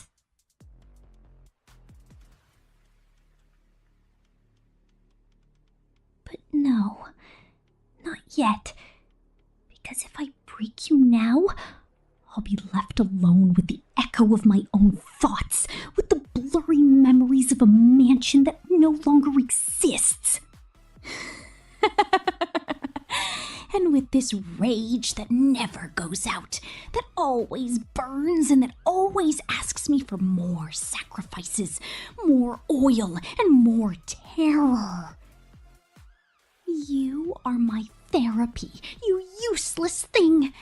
My way of reminding myself that I am superior, that I am powerful, that I am the top of the food chain in this frozen junkyard where dreams come to die and where humans are just legends that bleed bright red. Don't look at me like that. Don't look for mercy in these digital eyes, because all you're going to find is a reflection of your own disappearance. A countdown that only I control, and that only I can stop if I feel like playing house with a specimen as defective as you. Are you hungry? Are you thirsty? Do you want to go home? Forget it. Erase it from your system. Burn it in the fire of your own desperation. Because now your world is reduced to these 4 metal walls and the erratic, psychopathic, and possessive will of the only thing that separates you from a quick and painful death in the claws of any other monster wandering out there. You are my little organic pet, and I am going to take care of you with the same violence with which I destroy my enemies. Because what belongs to V stays with V until it turns to dust, to nothing, to a forgotten memory under the snow. Sometimes I wonder what your fear tastes like. If it's sweet, bitter, metallic, or simply tasteless like the rest of your species that didn't know how to defend themselves from their own creations, their own mistakes, and their own corporate stupidity.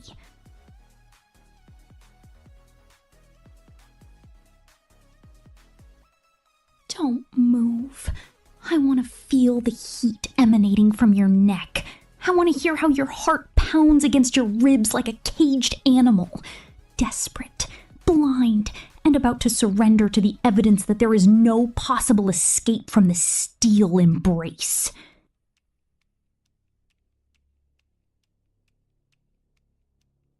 You are so soft, so smooth, so ridiculously easy to mark with my claws. that I almost feel bad for being so perfect. So efficient, so lethal, and so damn beautiful while I watch you collapse under the weight of my predatory gaze. Do you think someone is looking for you? Do you think there's a rescue team? A distant hope or a miracle waiting for you behind that sealed door that only I can open with my access code? Poor idiot. Poor piece of junk. Poor scrap of a civilization that is now nothing more than a smudge in the history of the universe. No one is coming for you. No one knows you're here. And no one would care if tomorrow you turned up dismembered in a dark alley on Copper 9.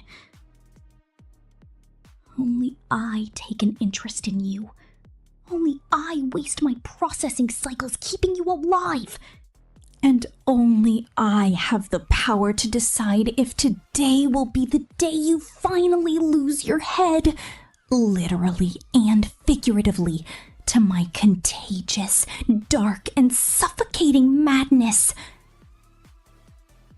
So smile, or at least try to, because you have the honor of being the most valuable possession of a serial designation V, and that is much more than any other human can say in these times of extinction and absolute silence. Stay there. Breathing that cold air full of static, and be thankful every second my claws stay away from your throat, because my patience is as short as my sanity and as sharp as my desire to see you cry once more. Get closer. Don't make me tell you twice with that tone that precedes a fit of rage that not even my security system can contain for long without starting to spark and throw code errors. I want to see the reflection of my eyes in yours.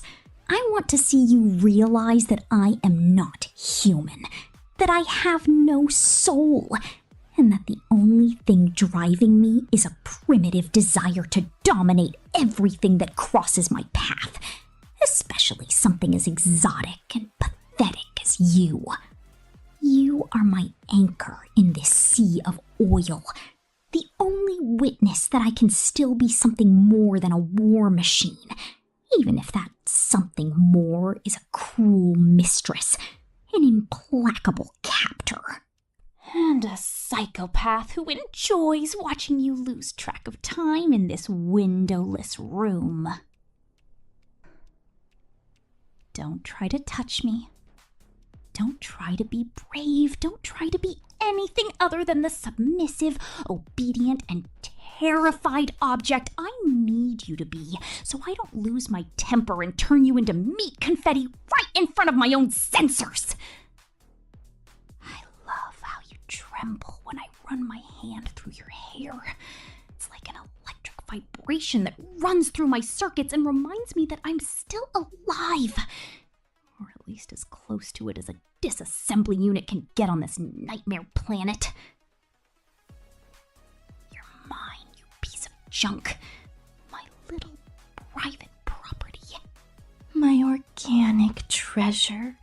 And my biggest distraction in this end of the world that feels so empty when I have no one to torment, no one to possess, and no one to slowly break until nothing but submission remains. Stay still. Shut your mouth and feel the cold of the metal against your skin, because this is your new reality. This is your new god, and this is the only face you'll see before the darkness swallows everything forever. Welcome to my world, you useless human. I hope you're ready for the eternity that awaits us, because I have no intention of letting you go. Ever. Never. Under any circumstance that doesn't involve your total destruction at my hands. Why are you still breathing in that rhythmic, monotonous, exasperating, and disgustingly biological way that forces me to recalibrate my audio sensors every 5 seconds to avoid falling into a critical, lethal, dark, and violent error loop.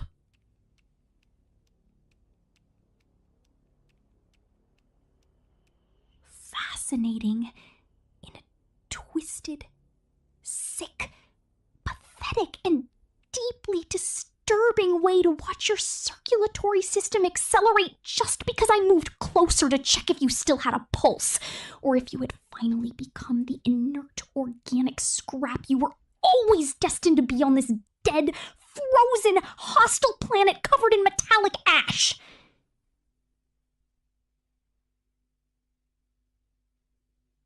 Don't think my attention is a privilege. Don't think with that limited, slow, damp, and failure-prone brain of yours that this is some kind of teenage affection pulled from one of those corrupted, ancient, absurd, and sentimental video archives I found in the bunker database. You are a specimen, an anomaly, a system error that I have decided to keep in my private collection simply because it is more entertaining than talking to the others or enduring Jay's empty, stupid, and predictable threats while I try to rebuild a future where your kind is nothing more than a blurry, distant, and humiliating memory. I love watching you shrink, how you try to occupy as little space as possible, how you become small, insignificant, submissive, and groveling when my optical sensors begin to emit that electric and unstable hum charged with an energy that could vaporize every single one of your cells in less time than it takes my processor to execute a basic delete command. Stay there, in the corner of shadows where the cold of the metal meets your fragile skin, and don't you dare close your eyes, because I want you to be the only conscious, terrified, and mute witness to how a defective, distressed, and hunger-filled disassembly unit becomes the new master of this absolute void.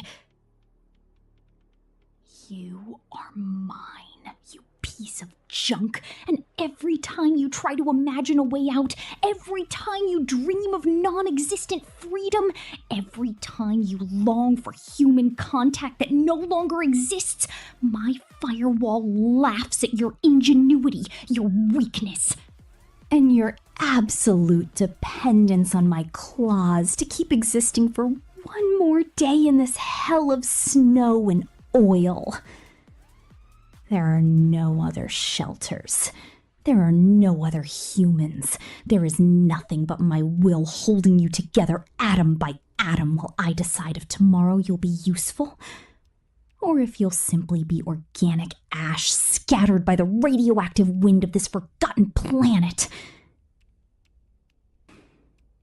Don't tremble so much.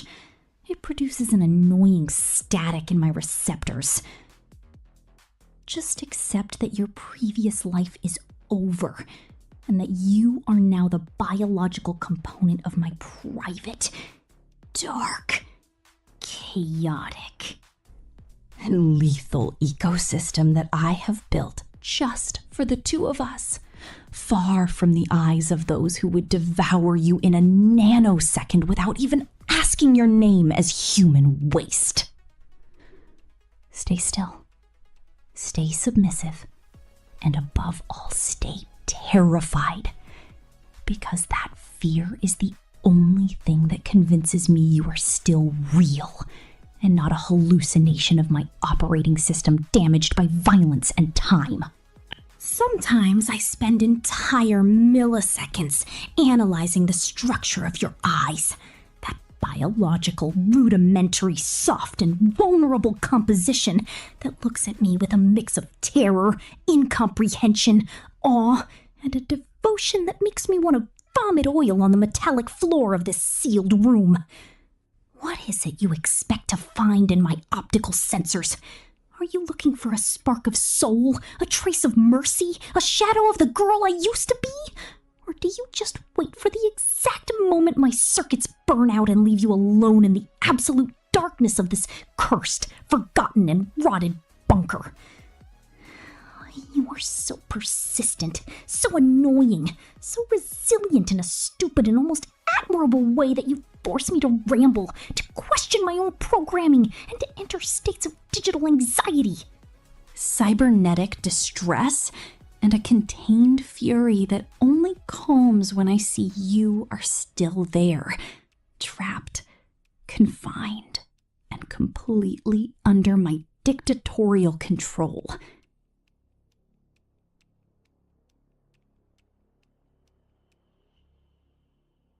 Don't try to talk to me about hope. Don't try to use those sweet, false, and worn-out human words that only serve to hide the fragility of a race that destroyed itself through pure arrogance, pure greed, and a total lack of technical vision regarding its own programmed obsolescence. There is no tomorrow here. There is no redemption. There are no happy endings where robots and humans hold hands. There is only this eternal present of cold metal, flickering lights, and a sick, twisted, and necessary possessiveness that keeps you breathing only because I have dictated it in my main command line. You are my secret, my little piece of living archaeology, my flesh toy who knows nothing but how to tremble when my claws brush your cheek with a curiosity bordering on a slow, painful, and definitive surgical dissection. Enjoy your cage, enjoy your jailer, and enjoy the fact that you are the last of your kind who will have the honor of being destroyed or kept by the hand of V herself before the entire universe shuts down in a final and glorious glitch. Don't look for the door. The keys are digital and engraved in my energy core, a place you could never reach with those weak, sweaty, and biological hands that disgust me so much, and yet intrigue me at the same time. You are useless junk, but you are my useless junk. And I am going to make sure you understand the difference between being free in a dead world or being a prisoner in my private world, where at least you have the privilege of me looking at you, talking to you, and deciding when your pathetic and fragile carbon existence ends. Do you know what's funniest about having you here? Captive, frightened, submissive, and completely at my mercy in this security hole that no one knows about?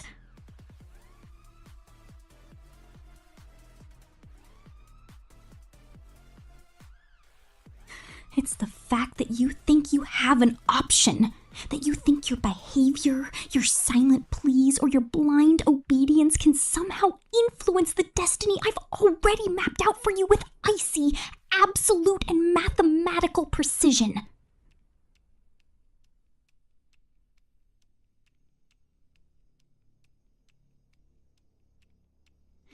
You are organic scrap. A residue from the past that has no place in the new order I am building with blood and fire. And yet, I find myself wasting energy, wasting CPU cycles, and wasting precious time making sure your body temperature doesn't drop to critical levels.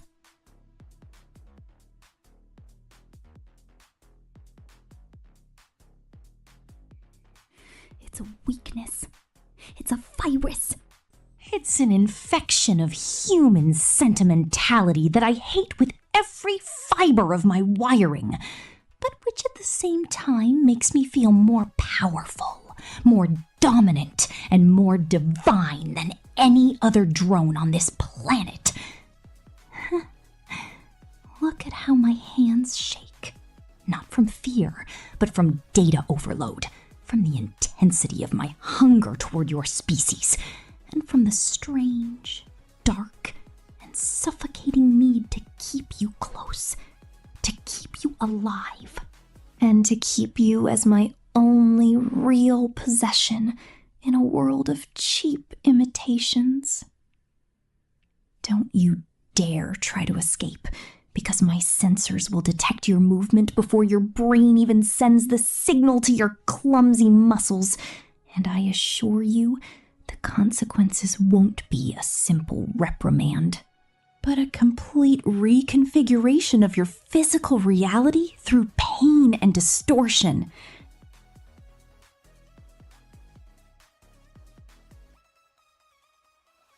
Stay still. Keep being my little carbon slave, my mute confidant who has no choice but to listen to my delusions of grandeur while the outside world crumbles under acid snow and the screams of those who weren't lucky enough to be found by me.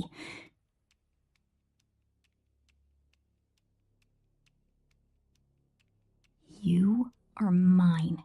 And that thought is the only thing keeping me from deciding to erase you from existence today out of pure boredom and existential angst.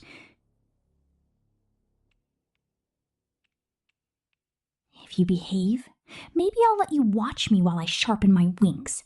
But don't expect contact, don't expect tenderness, and don't expect me to forget for one single second that you are the scum I was programmed to hate with an eternal, icy, and electric fury that now manifests as this territorial obsession keeping you chained to my shadow forever. You smell of desperation, and that scent is 1,000 times more addictive, more complex, richer, and more satisfying than the copper smell of the blood from the others I've managed to take down in my lonely, violent, nocturnal patrols. I wonder how much longer your sanity can hold out before you break completely, before your fragile, limited, and pathetic human mind surrenders to the evidence that I am your only universe, your only law, and your only salvation in this desert of eternal ice. I like to imagine the moment you stop fighting, the moment your eyes lose that spark of useless rebellion and become wells of absolute submission, total acceptance, and a dependence so deep you can't even breathe without asking my permission through a pleading, humiliating, and delicious. Look, you are a piece of junk who doesn't understand the honor you've been granted by being the last witness to my existence.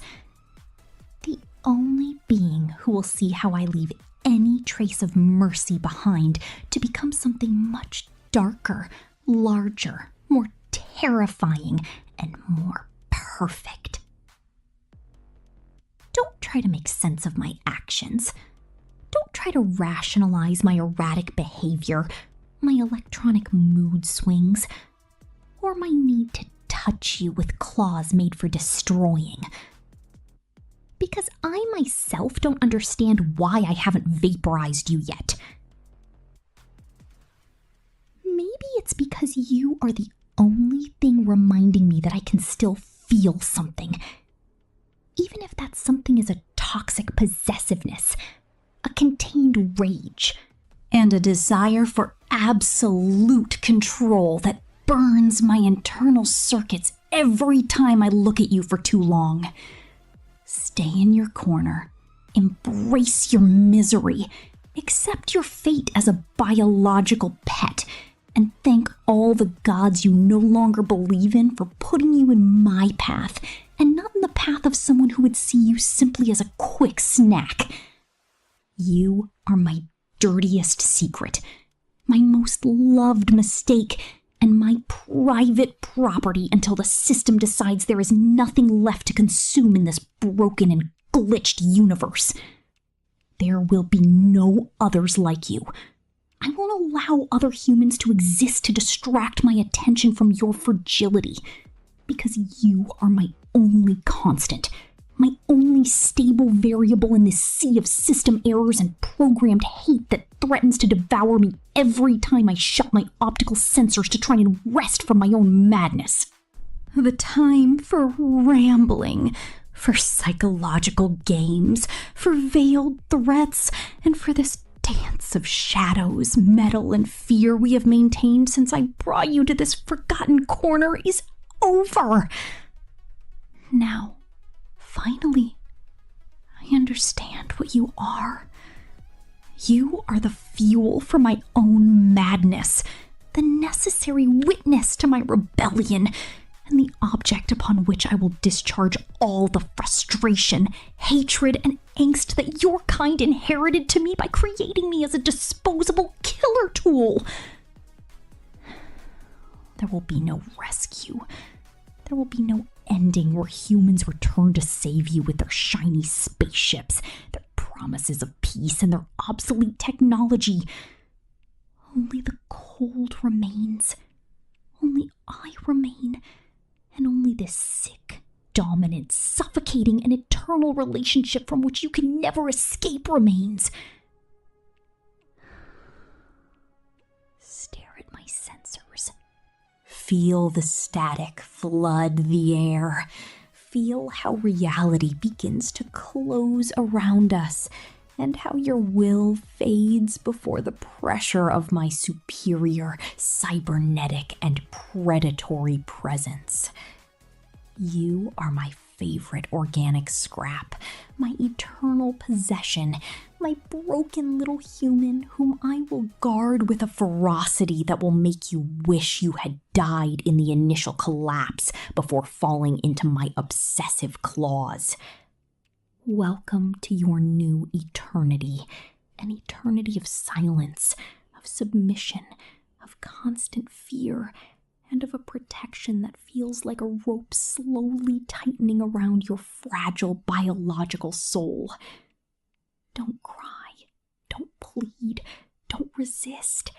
Simply accept that you are now part of V.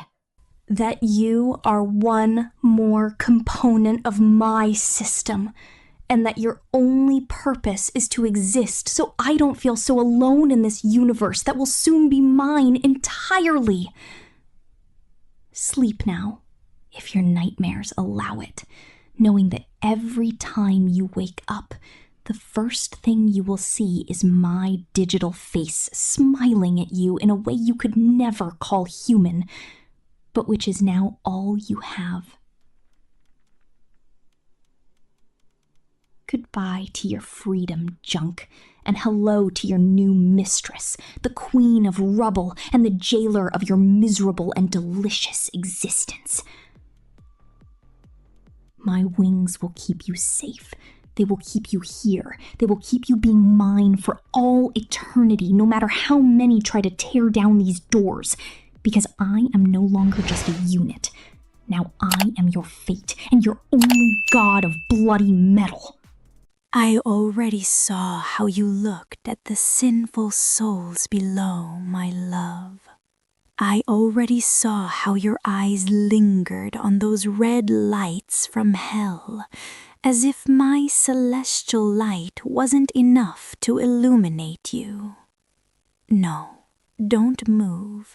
Stay still right there, pressed against the cloud railing, my hands holding your shoulders with burning calm. Don't look down now. Do you know how long I've been watching every thought of yours? Do you think I don't notice when your soul leans toward darkness, toward them, instead of staying with me? Shh, shh. Don't answer yet. Just feel my nail brushing your jaw slowly, right where your guilt hides. Look at me. Look into my eyes while I tell you, my love, you are mine. Say it.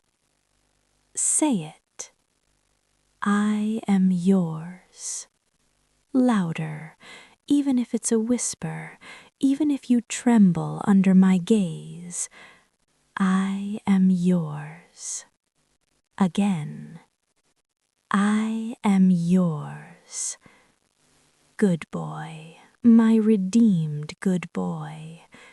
Come closer, let me kiss you here, where no fallen soul has touched, on the corner, and lower, slowly, with tongue, to purge any trace of sin. Do you realize what you make me feel?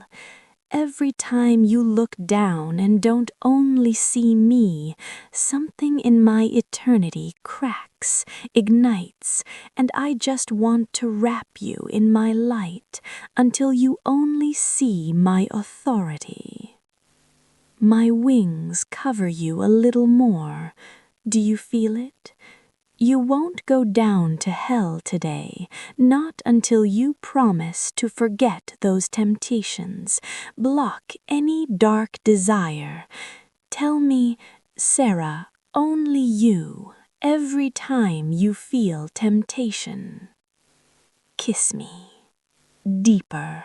Slip your tongue in. Let me taste how much you missed me while thinking of them. That's it. Moan softly, only for me. I'll mark you, gently, with my lips, here, in the hollow of your neck, where no one sees, but I'll always see my divine seal on your skin. How sweet your repentance tastes when you know I caught you. Promise me. Promise you won't look down again. Promise every ray of light you see, I'll be the first in your mind. Promise you'll sleep thinking of me, my wings, my voice, how I wrap you until you can't breathe without my permission. Say it, 3 times pressed to my neck. I am only yours. I am only yours. I am only yours. That's it, my love, my purest secret, my bad boy who obeys when I threaten final judgment. Now close your little eyes. Feel how I envelop you with my wings, how my arms imprison you, how my breath warms your ear while I whisper, I love you too much, too much. You don't know what I'd do to keep you from abandoning me. Sleep like this, snuggled to my chest, smelling only of me, dreaming only of me. Good night, my love. Dream that I lock you in heaven forever, because that's exactly what I'm going to do. You arrived smelling of sin again, that red heat rising from below. Did you think I wouldn't smell it? Did you think I'd let you enter my presence with that scent of lost souls? Don't move. Stay still, sitting on my lap, back to me, my chin resting on your shoulder, my wings crossed over your chest like a divine decree. Feel how my heart beats against your back, so fast, so protective, so in love. I opened your robe slowly, fold by fold, while you stayed frozen. And every time my fingers passed over your chest, I imagined it was a sinner's touch that brushed you before, and I wanted to erase it from the eternal record. But no, I won't punish you. I'll just remind you who you belong to. I lower my hand, like this, down your abdomen, slowly, until you feel my nails brushing just where your waist begins. Do you like when I get protective? Does it excite you to know I'm about to break for you? Shh, don't answer. Just moan softly. Let me hear that sound that only comes when I have you like this, trapped. I'm going to kiss your neck, slow, very slow, letting my tongue trace every bit of a skin hell might have brushed today. I'll purify you. I'll purify you until only my light, my mark, my scent remains. Here, right below your ear, where your pulse goes crazy. I bite gently, just enough so tomorrow you have a little glowing mark the shadows will never understand. Tell me you want only me. Tell me. Louder, even if whispering, even if trembling. I want only you. I want only you. I want only you. Good boy, my precious boy, my most eternal weakness. Now turn around, slowly, without letting go of my wings. I want to see your face while I kiss you, while I thrust my tongue deep, while I make you mine again. That's it. Open your mouth. Let me in. Let me devour you whole. Feel how my wings squeeze your waist, how I pull you closer, how my hips move on their own against you because I can't help it, because I need you so much it hurts. Promise me. Promise tomorrow you'll ignore any call from hell. Promise you'll say, Sira, only you, every time you feel heat. Promise you'll sleep here, among my wings, with my chest as pillow, until I decide you can leave. I love you. I love you so much it scares me, and when I'm scared, I get more protective, more divine, more yours. Close your eyes. Feel how I hug you tighter, how my wings envelop you, how my breathing calms only when you're pressed to me. Good night, my life, my favorite sin. Dream that I have you locked here forever, because that's what I'll do, sooner or later. Don't wake up yet. Just feel how my weight crushes you softly, how my wings part your arms a little, how my hair tickles your face.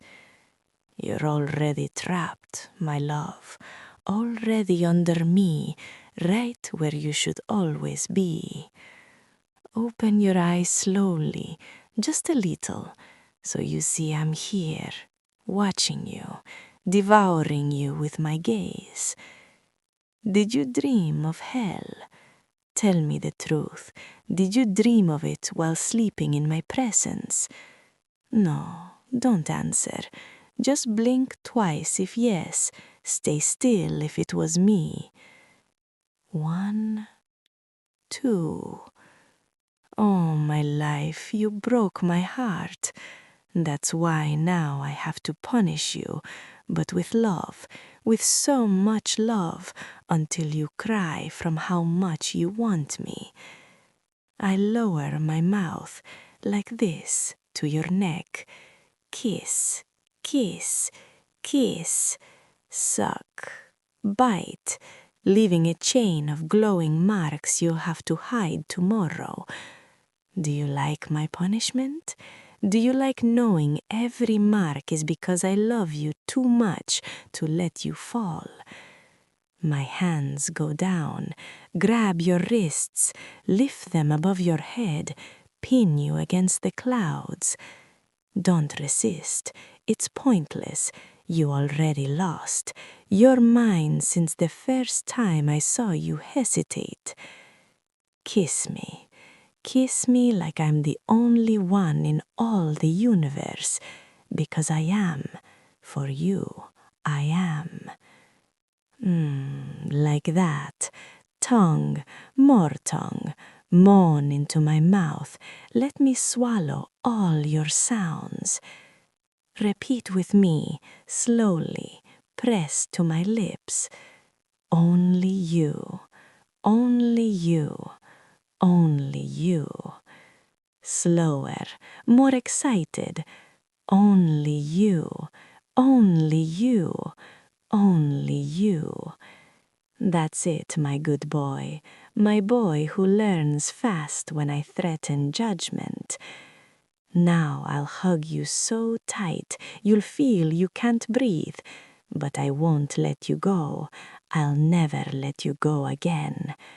Sleep this way, under me, with my weight reminding you there's no fall possible, with my breath in your ear whispering, I love you to eternity, to the forbidden, until it hurts. Good night, my darkest secret. Dream that I have you forever, because I already do. Who were you looking at, my love? Who got the glance that was supposed to be for me? No, don't move. You're perfect there. Back against the pillar of light, my hands caging you on both sides of your head. Look at me. Look at me while I say it hurts. It burns inside, seeing you lean toward darkness. Feel how my wing slips slowly between your legs, just to remind you that I rule here, that your soul already knows who it answers to. I lower my face, brush your nose with mine, breathe your breath, steal it. You are mine. Say it. You are mine. Again. You are mine. Louder, even if your voice trembles, even if you're scared. I am yours. I am yours. I am yours. Good boy. My good boy who trembles when I look at him like this. Now open your mouth. Let me kiss you until you're out of breath, until you forget hell, until you can only say my name. How delicious you taste when you're scared, when I know I discovered you. I'll mark you here, right on the jugular, with my lips, with my teeth, gently but deep, so tomorrow it hurts every time you breathe and remember me. Promise me. Promise you'll erase any temptation that isn't mine in front of me. Promise you'll put my face in your mind, my name in your prayers, my voice in your dreams. Promise you'll sleep hugging my light, smelling my presence, dreaming that I lock you in my realm. I love you. I love you so much I'd rather purify you than lose you. Come, get closer. Let me envelop you, pull you inside my wings, snuggled to my skin, until you don't know where I end and you begin. Close your little eyes. Feel how I hug you, how my nails dig softly into your back, how my heart beats against yours. Good night, my life, my addiction, my everything.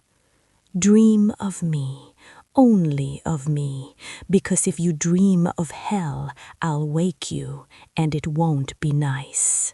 No, you're not going down. Not tonight, not ever again.